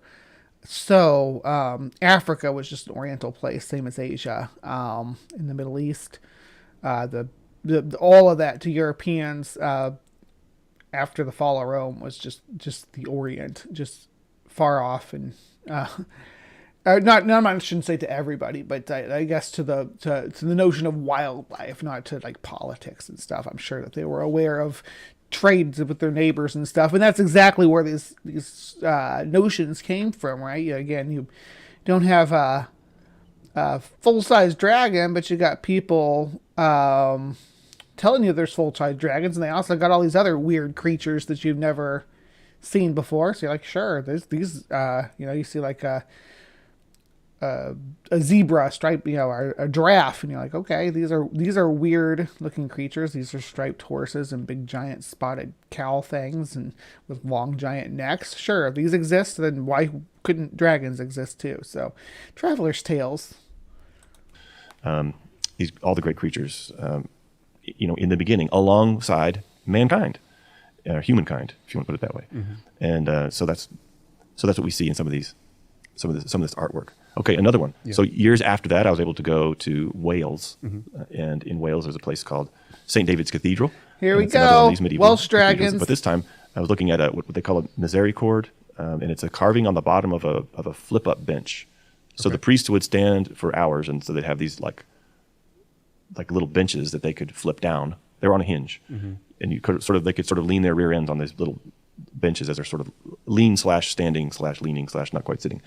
Anyway, you flip them up and you could see the bottom of them, and there's all kinds of carving in wood, beautiful oak carvings. One of them is none another sauropod dinosaur, and it's a spitting image of a sauropod dinosaur. What Again, not an expert in the technical sense. What part of this is sauropod to you? Is it the oversized head with the cow-like ears? Is it the duck-like webbed feet? Or the serpentine tail swirling and curling underneath it? Or perhaps the tiny bat-like wings? Or the stomach that drags on the ground? Which parts of these do you think are dinosaur-like or sauropod-like? Because I'm telling you right now, none of them are. The only thing that's sauropod-like about this at all is that it has a long neck, but it'd need a longer, stouter neck to support a head like that. And St. David's Cathedral. And you can just walk right up to it and take as many pictures of it as you want. So you can compare the anatomy of what we see in this carving with fossils. And it turns out that this one in St. David's matches an African sauropod fossil of a creature called Brachytrachelopan. And so this is... Does it? Huh. Does it really? Its head sure looks small. Its feet sure do not look webbed. That tail is certainly not serpentine. That belly is not dragging on the ground. It has dorsal spines, not dorsal scutes. And no wings, obviously. No sauropod had wings. I don't have to tell the Hive that. You guys are a smart bunch of people out there, but good grief. A short-necked, long neck. It was relatively shorter neck. Okay. And it had a wide mouth. And boy, it just looks like that exactly. Now, it does have these little silly-looking wings, carved onto the sides. Totally functionless. They wouldn't have been able to lift anything compared to the large body size. Functionless wings. Right. So that's a separate question: is why would the ancient artist put wings on a dragon? I think the answer is not because he or she thought that it could fly or that it actually had wings anatomically, but if you look at medieval art as a whole, they stuck wings on all their dragons. Right. It was like an artist. Right. It's almost like dragons are a chimera of other organisms that are just exotic from far off lands. There's giant birds and giant. It wasn't just. They weren't just telling these traveler tales about reptilian creatures. There were giant tigers and all these weird and wild creatures from the far off reaches of the world. Crocodiles and ostriches and freaking even something. You see how terrible they were at depicting a camel, and that's just the normal pack animal from the region, closest to Europe, and that's how they thought of them. Imagine what they could have envisioned when someone described sailing to some tropical island where there's Komodo dragons or other large monitors, or taking an expedition into Africa and running into some crocodiles or Nile monitors, and expression or way of saying this here is a dragon, whether or not it actually had wings. Standard issue wings. Standard issue. So in other words, is that reasonable? Is it reasonable to think that the artist had first or second hand knowledge of how this animal looked? Well, how else do you explain the exact anatomical one-to-one match with everything except the wing? Did you see any one-to-one match on that at all? Is it me? Is there something wrong with me? Wings, the little bitty wing thing. So, I mean, it's got the right size and shape of feet, legs, the right length of tail, right length of neck, the right width of the face. I mean, all of it matches what he or she should have had no knowledge of at all until paleontology, in the late 20th century. Which century was that? 20th century, 1900. Oh, which century was that? Yes. Yeah. Wow. Okay. So we've got two great examples. It reminds me of in my own reading, read about Marco Polo, who wrote this book about his own travels, and in it he wrote about some creatures that he encountered that seemed very dragon-like, and when he brought it back, the book was actually nicknamed like The Million Lies or something like that, because everyone thought that he was just making stuff up. They're like, there's no way that any of this is real. But then after and even to his deathbed, he was like, nope, everything that I wrote down, this was real. This was real. And, there's some stuff in there that could be questionable, but it comes out after the fact that after he died, when there's a lot of things in there that are questionable, just saying. More people actually went and traveled in the places that he traveled. They're actually like, wow, he was actually telling the truth about a lot of this. It's interesting to see. It's like that loss of knowledge that you had mentioned over time. And if you're not in the same geographical location, I mean, the Earth on an astronomical scale is not huge, but I mean, there's a lot of land here, and one person. I speculate, or I shouldn't say it's my own speculation. I do think the theory that griffins, the lion eagle hybrid, were based on Protoceratops discoveries in Mongolia, and reconstructions of that maybe fed the folklore of the griffin.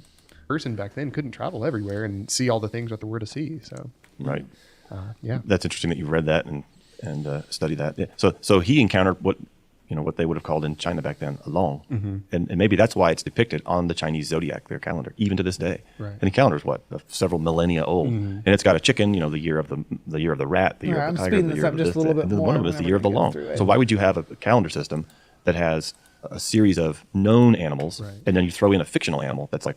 It's funny because you hear the same argument from the Bigfoot people about the Native American spirit animals or whatever. They're like, oh, they had, the owl and the bear and the beaver, and then there's Sasquatch.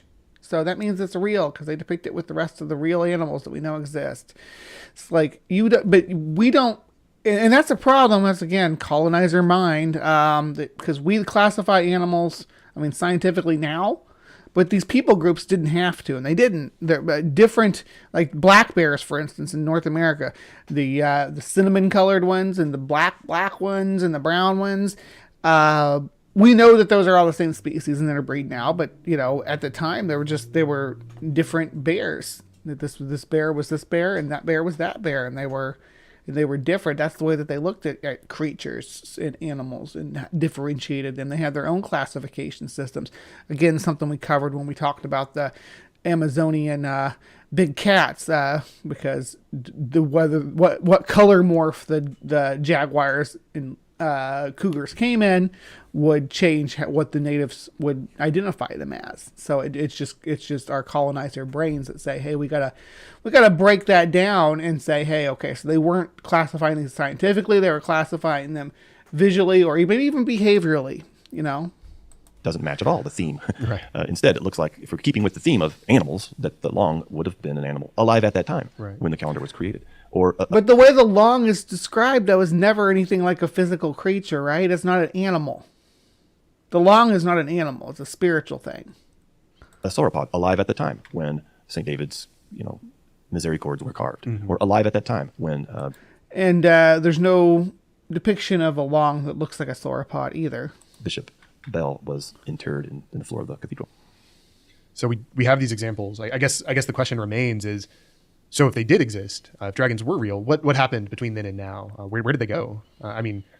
Because we don't see them walking around today. We don't, and I kind of, half of me is like, oh man, they've gone extinct. Right. We're now missing the joy and the wonder of being able to see these creatures. But on the other hand, phew, we dodged the monster bullet. That's right. That's right. And we can let our kids play in the street without fear of them being eaten. No way. We did not dodge any bullet. Monsters are awesome. Right, Gur? Gur?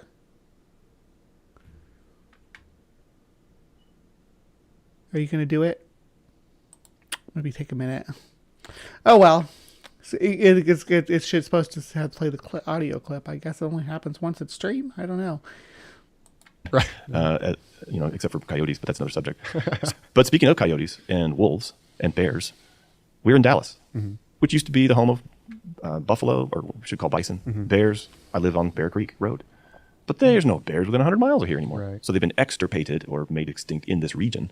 And so now they live elsewhere. Well, let's say you extirpate dinosaurs from this wetlands region, because they were wetland creatures, we're convinced, based on the fossils and the depictions. Okay. If you see these depictions, sometimes these... The ancient artists, most of them medieval European, put their dragons in a wetlands or a swamp or like a river system. So we know a few things about that. We know that in the 1800s, these kings were across Europe were draining the swamps and making new land habitable for more people. Well, and that's true. And there was also climate change going on at the time.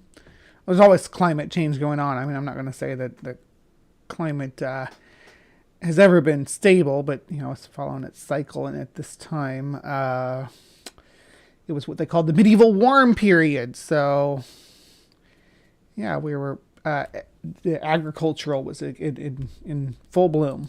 And what happens when you remove a creature's habitat? It goes elsewhere where it goes dies. elsewhere where it dies. Like the bears, they're no longer here, even though we have names left over from when they were here. By the way, European places have names left over from when dragons were there. Like in Germany, they have the city named Worms. They might pronounce it Worms or something different, but that Verms. It's just that's their ancient name for a long, slender reptile. And in France, they have place names like salamander, which doesn't mean the same thing as it does today. I talked about this on our reptilian video. So salamander and the folklore around salamanders. So salamanders are amphibians, and as I said earlier on this same show, I have a really soft spot for amphibians, and I know quite a bit about them. The folklore surrounding salamanders does relate to the actual animals that are salamanders, and lizards too, to a lesser extent, but mostly salamanders, because unlike frogs, salamanders can well, I shouldn't say that unlike frogs, because frogs can do that too, but in toads as well. But salamanders hibernate under tree bark, right? They hibernate in fallen timber, in wood piles. So people would put their and the reason I bring up frogs is because it's the frog in the boiling water scenario, right? It's you put the log in the fire with the salamander hibernated inside of it, and then you find a little burned up salamander in your fireplace, and it was thought that it was part of this this folklore, this magical creature, right? And sometimes the salamanders would crawl out of the burning logs, right? And that's even more, whoa, these are fire creatures crawling out of the burning logs. If you light a log on fire, it'll summon these burning little lizard things, and sometimes it was lizards too, but mostly it was salamanders. That's where we get the name from. And sometimes they'd even skitter out of the fire on fire and run across your living room. So yeah, that's where the folklore comes from on that. And so they became strongly tethered to the element of fire because we were finding them in our fireplaces, and they were crawling out of burning logs, sometimes on fire themselves. Today, so back then, salamanders referenced reptiles, large. I gotta clarify that, yeah, and the idea that when they died, it was never because they were burning; it's because the fire went out, right? If they weren't engulfed in fire, they would die. It was the folklore. Scary reptiles. And by the way, if you go to Chateau du Blois in the Blois Valley, this thing is covered with hundreds of carvings of what they used to call salamander. Doesn't look like anything like today's salamander, right? So, names and their meanings change over centuries. So I know I'm digressing. Sorry, I'm getting back to another example. But I mean, it's a spitting image of a Plateosaurus that we know only from fossils. So what happened to them? Well, it was a hunting lodge built in the 1400s. Back then, their hunting lodges were castles. Of all things, a Plateosaurus is so primitive to say it was this, because what Plateosaurus, that was what? It lived in the Jurassic, right? Plateosaurus lived. Yeah, and, well, I guess they did live up to, Plateosauria lived up until, but Plateosaurus specifically, which would be Plateosaurus elencardi, is Triassic.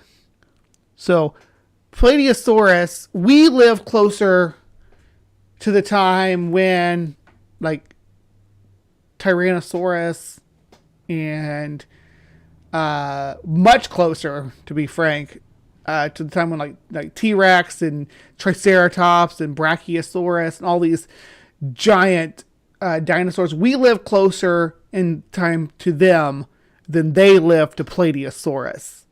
Plateosaurus was in the Triassic, very, very ancient lineage of dinosaurs.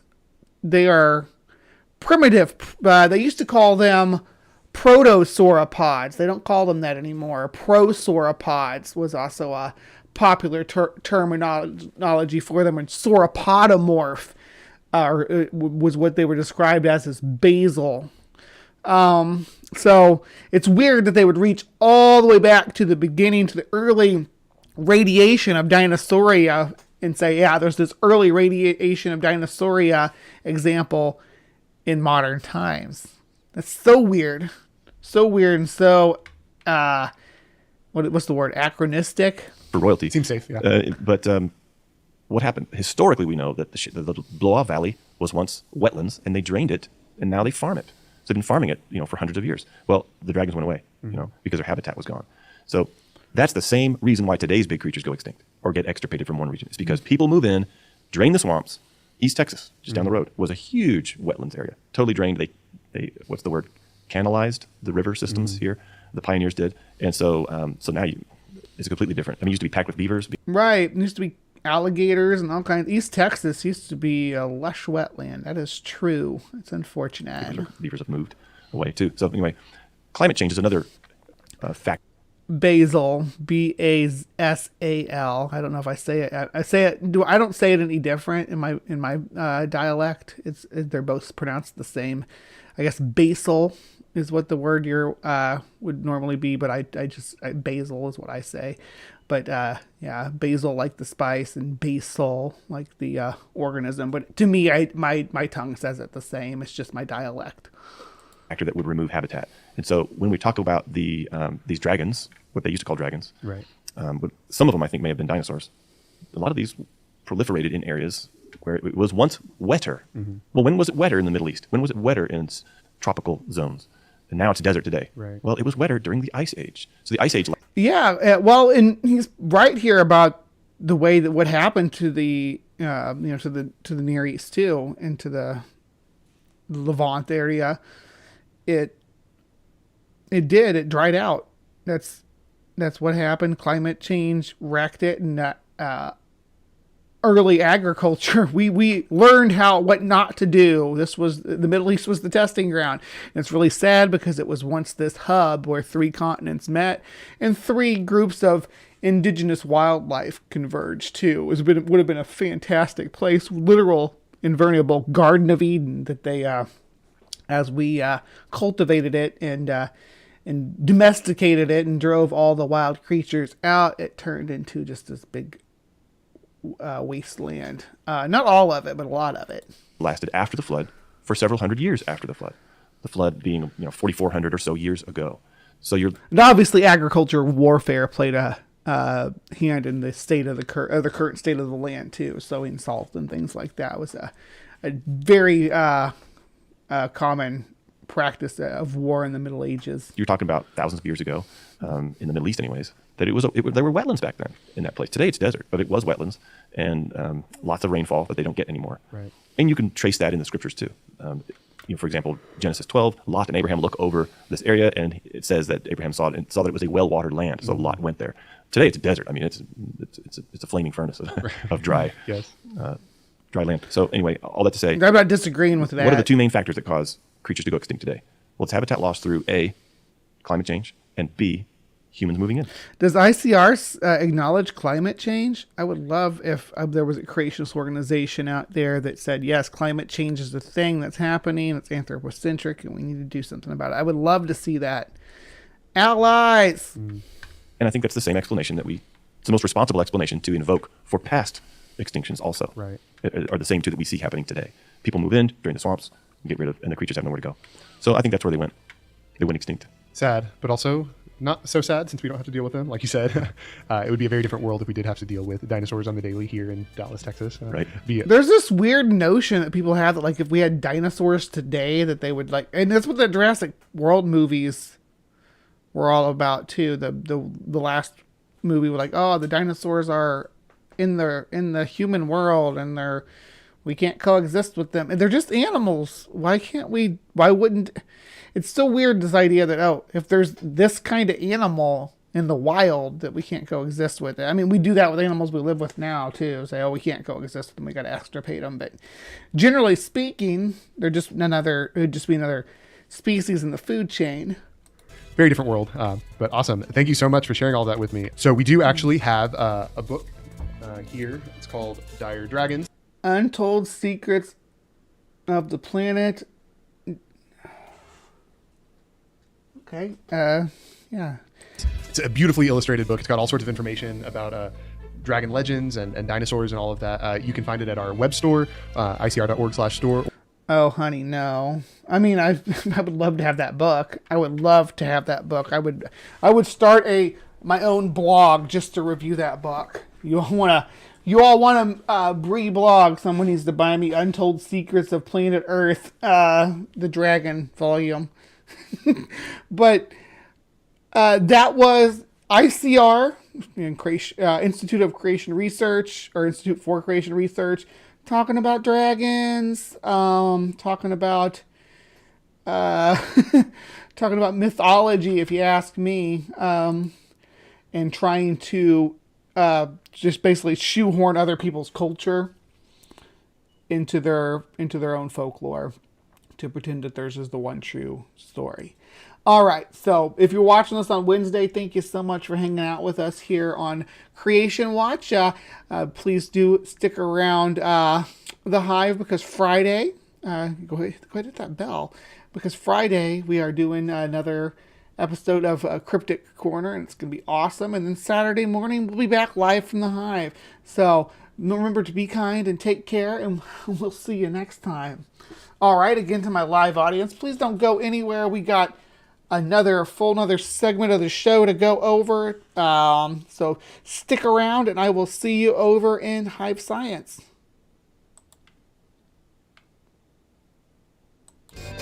We need to build a wall. We need to build a wall. We need to build a big, beautiful wall. We need to build a wall. We need to build a wall. We need to build a big, beautiful wall. We need to build a wall. We need to build a wall. We need to build a big, beautiful wall. We need to build a wall. We need to build a wall. We need to build a big, beautiful wall.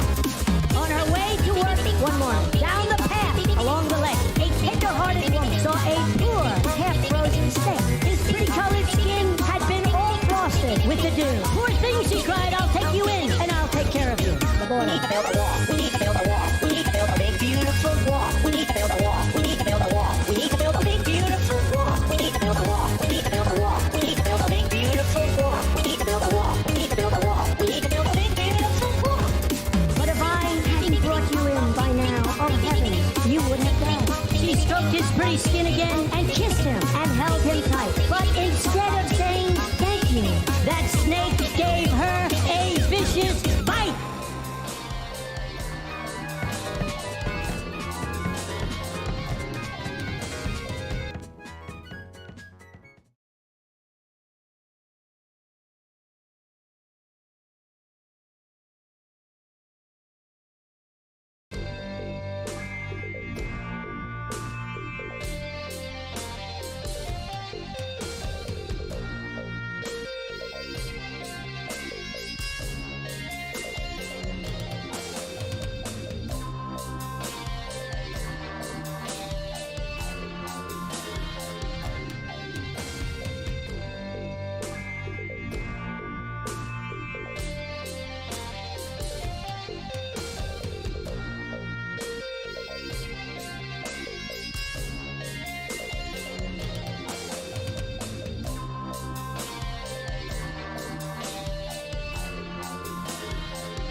All right, beauties and bees, who is ready for some strange science this evening? Thank you so much for joining us in the Hive, and let's get right into it because I got a really weird one from HiveScience for you today. Stoned worms get the munchies just like humans. So we share a similar response to marijuana and cannabinoids as our earthworm invertebrate cousins. Let's read on. Giving cannabinoids to nematodes cause the... Oh, I thought this was going to be earthworms because of the picture. Giving cannabinoids to nematodes caused the tiny invertebrates to go on a wild feeding splurge, just like people do when they've had a few puffs on a joint. And like humans, with the munchies, the miniature worms tend to binge only on the tastiest snacks when they are stoned. Cannabinoids make nematodes hungrier for their favorite foods and less hungry for their non-favorite foods, explained study author Sean Lockery in his statement. Thus, the effects of cannabinoids on nematodes parallels the effects of marijuana on the human appetite. The study's authors exposed the worms to a cannabinoid called anandamide, which is produced naturally within the human body and binds to the same receptors as THC. The main psychoactive component of cannabis, rather than raiding the kitchen for high-calorie snacks, though, the creatures significantly increased their consumption of superior bacteria strains while simultaneously shunning inferior food sources. And yeah, we got a little video here you guys want to watch? Let's watch it.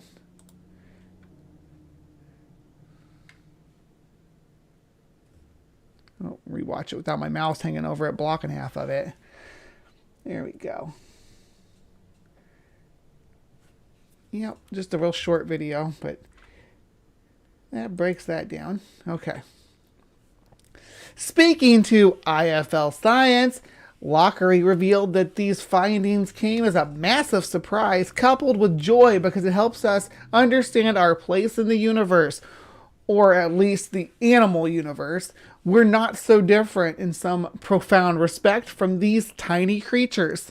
Of course, nematodes and humans are extremely dissimilar in most other regards, which is unsurprising given that the evolutionary paths taken by the two species parted way over 500 million years ago.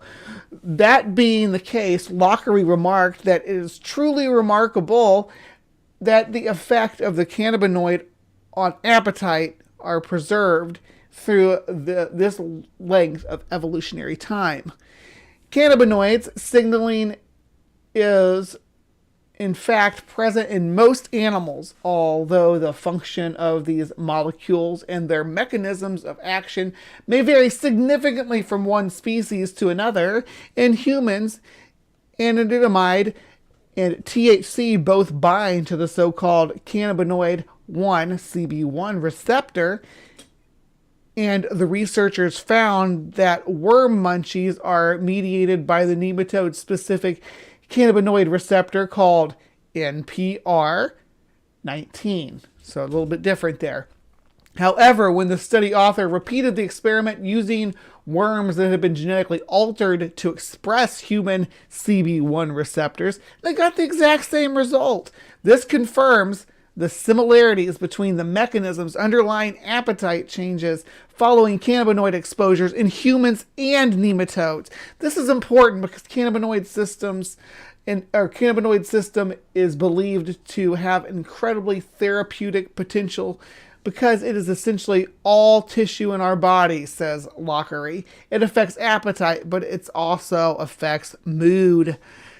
The fact that human cannabinoid receptor gene is functional in C. elegans food choices experiment sets the stage for rapid, inexpensive screening for drugs that target a wide variety of proteins involved in cannabinoid signaling and metabolism.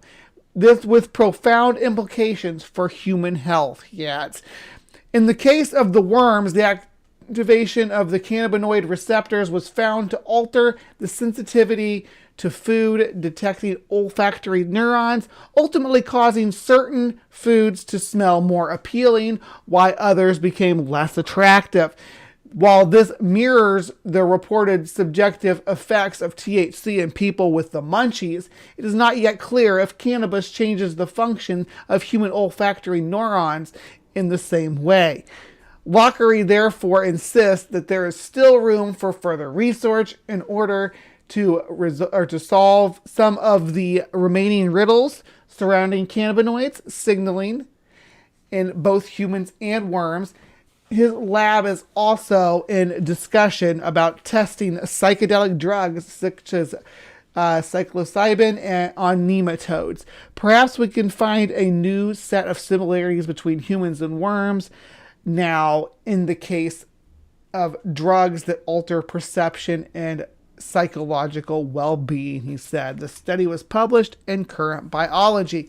So that is some wild, strange science we have here, and it's fascinating. I always like learning about new research from cannabinoids because I have been on the cannabinoid train for most of my adult life in support of it pushing out some of the opioid epidemic BS that we're dealing with even to this day. So that was some strange science with stoned worms getting the munchies and what it may mean for human psychology. Let's move right along because I also have a little bit of Paleo Peak. So to anybody who hasn't seen this segment before, this is a new segment I'm calling Paleo Peak, and just carving out the section where I talk about anything fossil or subfossil that may be of interest to me specifically and to the greater hive at large. So here we have the oldest bat ever discovered. Brand new information just published 9 days ago. Always bringing you the cutting edge here in the hive. 52 million year old bat skeleton is the oldest ever found and belongs to a never before seen species. Awesome discovery. Let's read on. The bat skeleton unearthed in southwest Wyoming are the oldest. Oh, skeletons. There's more than one. They found more than one. The bat skeletons unearthed in southwest Wyoming are the oldest ever found, and their discovery has sparked a reshuffle in the bat family tree. So we're reshuffling things around because of these new bats. This is why it's always freaking fascinating to stay on the cutting edge of this and see how things shuffle about. Let's see here. The bat, this is the skeleton itself. Close that ad out. I'm going to blow her up real quick just to have a good look at it. Look at that. Beautiful fossil. Beautiful fossil. We got, and bats are rare because they're so small and their bones are so frail. They don't really preserve too well, but it looks like this may be some preservation similar to like Lagerstätten. Maybe this was found in some, or this was, well, obviously it would have been sunk to the bottom of the water. But let's read what they have to say about it. Let's read about it. Okay, the bat skeleton unearthed in Green River Formation in Wyoming is the oldest one on record, belonging to the newfound bat species, which I'm going to try to pronounce, and you guys can giggle at me. It's Icarnityrus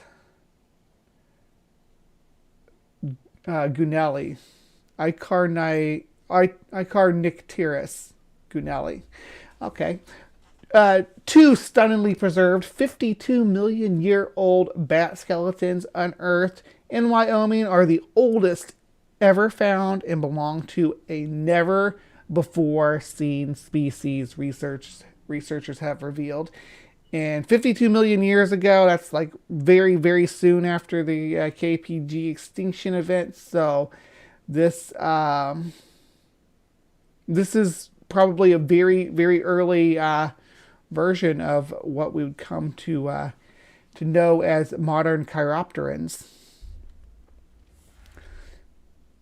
The newfound species was slightly smaller than the closest known related bat species, Icaronictus index, and could easily fit into a human hand with its wings folded against its body.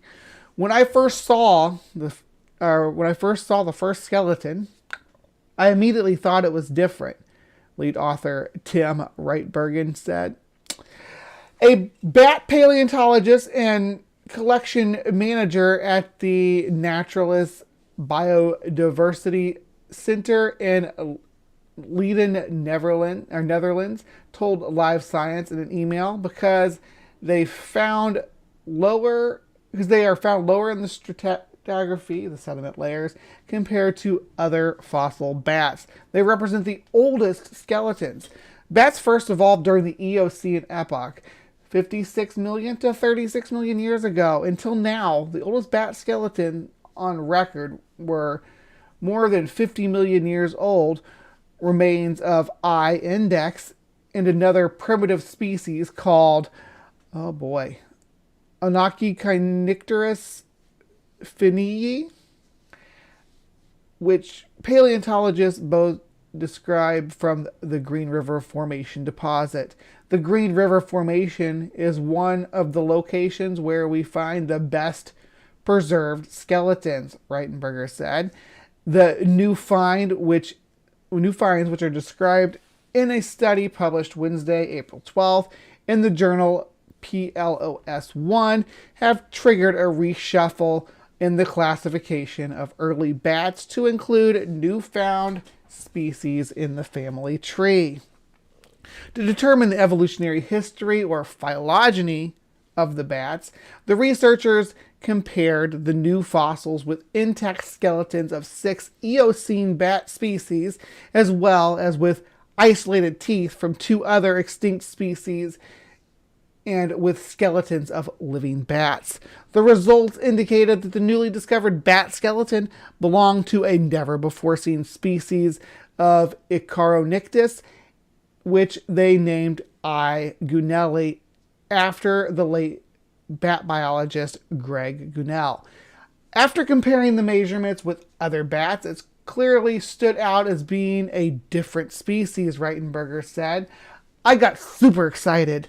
I was wondering that perhaps the bat diversity from the early Eocene was much higher than we thought. The scientists also detected a sister relationship with the other recorded species of Icaronicterus in North America, I. index, which means that they are each other's closest known relatives. Detailed scans of the fossils suggest that I. gunelli weighed less than an ounce, which, 22.5 to 28.9 grams, which is about the same body mass as I. index, even though the latter was probably slightly larger. The discrepancy between the reconstructed weight and wingspan could be due to the deformation during the fossilization, according to the study. The newly described species is considered as one of the oldest known articulated bat skeletons, providing novel insight into the phylogeny of our earliest bat fossils. Emma Teeling, a professor of zoology at the University College of Dublin in Ireland, who did not participate in the research, told HiveScience in an email. However, there are still phylogenetic questions that can only be resolved by recovering more well-defined and complete bat fossils. Based on their analysis, the researchers think that Green River bats evolved independently from other Eocene bats. There is still a lot that we don't know, Reitberger said. Once we have a good view on the bat diversity, we can study evolutionary adaptations and perhaps find hints that will bring us closer to the discovery of the ancestor of all bats, which is a field that I am ecstatic about learning about, because I want to know more about how our distant cousins, because bats are pretty close related to primates, how our distant cousins finally took to the sky. I want to learn about that because I want to start pointing my descendants in that direction. So whatever I need to do, if I need to do some Lamarckian stuff where I like put them up in trees a lot so that their children spend time in trees, and eventually they'll start gliding, get longer toes and some webbing. We'll see what happens, but it's going to take millions of years. So hopefully you all stick with me while I perform this experiment and see if I can't turn my descendants into bat people through bad evolutionary science. But in the meantime, I want to keep my eye on bat evolution in general and see how this all came to play out. I hope you will stick around with me, and as new bat skeletons are uncovered, perhaps I will cover them so that you don't miss out on anything new on the evolutionary front. So to everybody watching this live and at home, and on Monday night, thank you again for joining me live from the Hive. It's been a fun morning. We had some giant toads, frogmen, we had dragons, and then we had fossil bats, and I am just and stoned worms, and I'm just it's been a wild ride today. So thank you so much for joining me. I will see you next time. Again, I may have just said it before, but be kind, take care.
Evolution.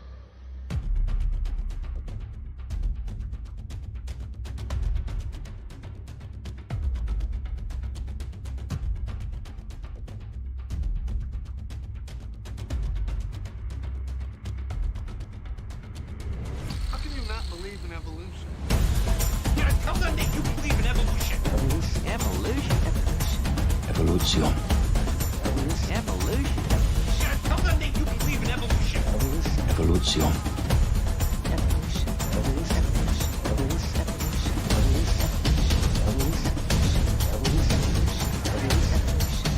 Yeah, come on, Nick, you believe in evolution.